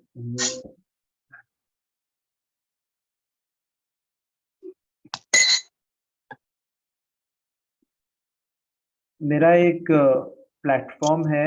ओके, आपको दिखाई दे रहा है मेरा चार्ट? Yes sir. हाँ यस सर। देखो यहाँ पे पूरे की पूरे डेटा है सामने। ये देखो 15 मिनट से, देखो ये मैं डेटा आपको पढ़ के दिखा रहा हूँ। 15 मिनट का डेटा, 15 मिनट का डेटा बता रहा है कि कैड ऊपर जा रहा है। 30 मिनट का डेटा कैड ऊपर जा रहा है। आप आपका आवाज जो है म्यूट कर सकते हैं सर, आपका आवाज म्यूट करके रखिए सर प्लीज। आपका आवाज म्यूट करके रखिए, मैं बताऊंगा आपको, कोई चिंता नहीं है। जैसे मैंने कहा था कि 30 जो 15 मिनट के जो डेटा बोल रहा है कैड जो है ऊपर जा रहा है। आधे घंटे की जो डेटा है वो बोल रहा है कैड ऊपर जा रहा है। आवरली का डेटा कैड ऊपर जा रहा है, और 4 आवरली कैड ऊपर जा रहा है। डेली का कैड जो है नीचे जा रहा है। तो इतना सारा तो ऊपर ही जा रहा है। और अभी जो 15 मिनट का डेटा जेपीवाई नीचे जा रहा है, नीचे जा रहा है, नीचे जा रहा है। ओके, कैड जेपीवाई में क्या होगा बता सकते हैं कोई? कैड जेपीवाई में क्या होगा? बाइंग होगी या सेलिंग होगी? बाइंग होगी, बाइंग। बाइंग, बाइंग होगी। आप कोई बाय कोई होगी सर। जो बैठा हुआ है कोई भी देख सकता हो कि मैं दिखा रहा हूँ आपको। हम लोगों ने तो कैड जेपीवाई का डेटा नहीं देखा था। कैड जेपीवाई का डेटा देखा था क्या? नहीं नहीं सर, देखा लेकिन है। अभी सर बाय जा रही है। हाँ, तो कैड जो है ऊपर जा रहा है और जेपीवाई जो है नीचे जा रहा है। तो ये सिर्फ कैड का डेटा है। ये एलएफएक्स का मतलब मैं बताऊंगा कल। ओके, कैड का ही डेटा है। फिर मैं दिखाता हूँ अभी कैड जेपीवाई का स्थिति क्या है। ओके, कैड जेपीवाई करके एक करेंसी पेयर है, जो कि कौन से करेंसी पेयर है? वो क्रॉस करेंसी पेयर। कौन से करेंसी पेयर है वो? Cross currency pair. और हम लोगों ने अंदाजा लगाया कि आज कैड जेपीवाई जो है वो ऊपर जा रहा है करके। ओके, कुछ ही पल के लिए जो भी है हम लोगों ने अंदाजा लगाया वो ऊपर जा रहा है करके, है ना? चलिए देखते हैं वो ऊपर जा रहा है या नहीं जा रहा है करके, ठीक है। ओके, यहाँ पे हम लोग थोड़ा बड़ा कर देते हैं इसको, सॉरी। देखिए सर, ये ऊपर जा रहा हुआ नजर आ रहा है कि नहीं सर? 15 minute yes sir. ऊपर जा रहा है। देखो कितना सारा पॉइंट मिला है वो भी हम लोग देखेंगे। आज 29 तारीख है, आज 29 तारीख है। हो सकता है यहाँ से, ओके यहाँ से ही पकड़ेंगे। देखिए सर, आज लगभग लगभग $1000 आप कमाते। $1000 वन स्टैंडर्ड लॉट लेते तो $1000 बनता। और यदि आप मिनी लॉट लेते तो $100 बनता। यदि आप माइक्रो लॉट लेते तो $10 बनता। इसका मतलब 10% रिटर्न मिलता। 10% रिटर्न। $100 के बदले में $10, $1000 के बदले में $100, और $10,000 के बदले में $1000। एक ही दिन में 10% कोई भी नहीं देता है। और एक ही दिन में जो है 10% का मतलब 2.5 साल बैंक मैनेजर के सामने आप बैठे हो, 2.5 साल तक आप बैठे हो, 2.5 साल के बाद जाकर के 10% मिलता है सेविंग्स अकाउंट से। यहाँ पे तो एक ही दिन में मिला है। ये हो सकता है यदि आपके पास करेंसी का डेटा हो तो, ठीक है ना। चलिए आज के लिए इतना ही। आपके लिए और कोई सवाल है तो पूछ सकते हैं और वाइंड ऑफ हम लोग कर सकते हैं, ठीक है। हाँ, good night sir, thank you. Sachit sir और Aditya sir, thank you very much. ठीक है, तो कल हम लोग मिलेंगे इसी वक्त 9 बजे, लेकिन कल कुछ सवाल जवाब करेंगे। और मैं एक रिक्वेस्ट करता हूँ आपको, जो ग्रुप से या फिर जो भी जिसने भी आपको मैसेज भेजे हैं पर्सनली, जिनको भी आप जानते हो, तो उनको आप मैसेज भेजिए और MT4 का जो खाता है खोल के दीजिए, या फिर जो जिन मैंने अगर भेजा है तो मुझे भेजिए। अगर कोई अलग सा कोई सर और मैडम ने आपको भेजा है, इनविटेशन दी हो या फिर कोई आपको बुलाया हो इस मंच पर, तो आप उनको संपर्क कीजिए और आप रजिस्ट्रेशन करके लीजिए, डेमो अकाउंट खोल के रखिए, ताकि आगे चल के मुझे डेमो अकाउंट से बहुत सारे स्ट्रैटेजी आपको सिखाने हैं, ठीक है। Okay, thank you ma'am, Ravita ma'am, thank you, Umesh sir, thank you very much. Okay, और good night. Okay, Amol Bele sir, thank you very much और good night. Okay, good night और सर जी। और ना रिकॉर्डिंग जो है वो आपको मिल जाएंगे, लेकिन अभी नहीं, लेकिन जरूर, अभी नहीं लेकिन जरूर। Okay, Prasanna sir, thank you. नहीं तो सर जतारा सर, पिछले सेशन वाले हालत होगी। Sanjay Dharne sir, thank you very much, good night sir. Vasudev Yadav sir, thank you very much, good night. Rajkumar sir, thank you very much, thank you very much, thank you, good night.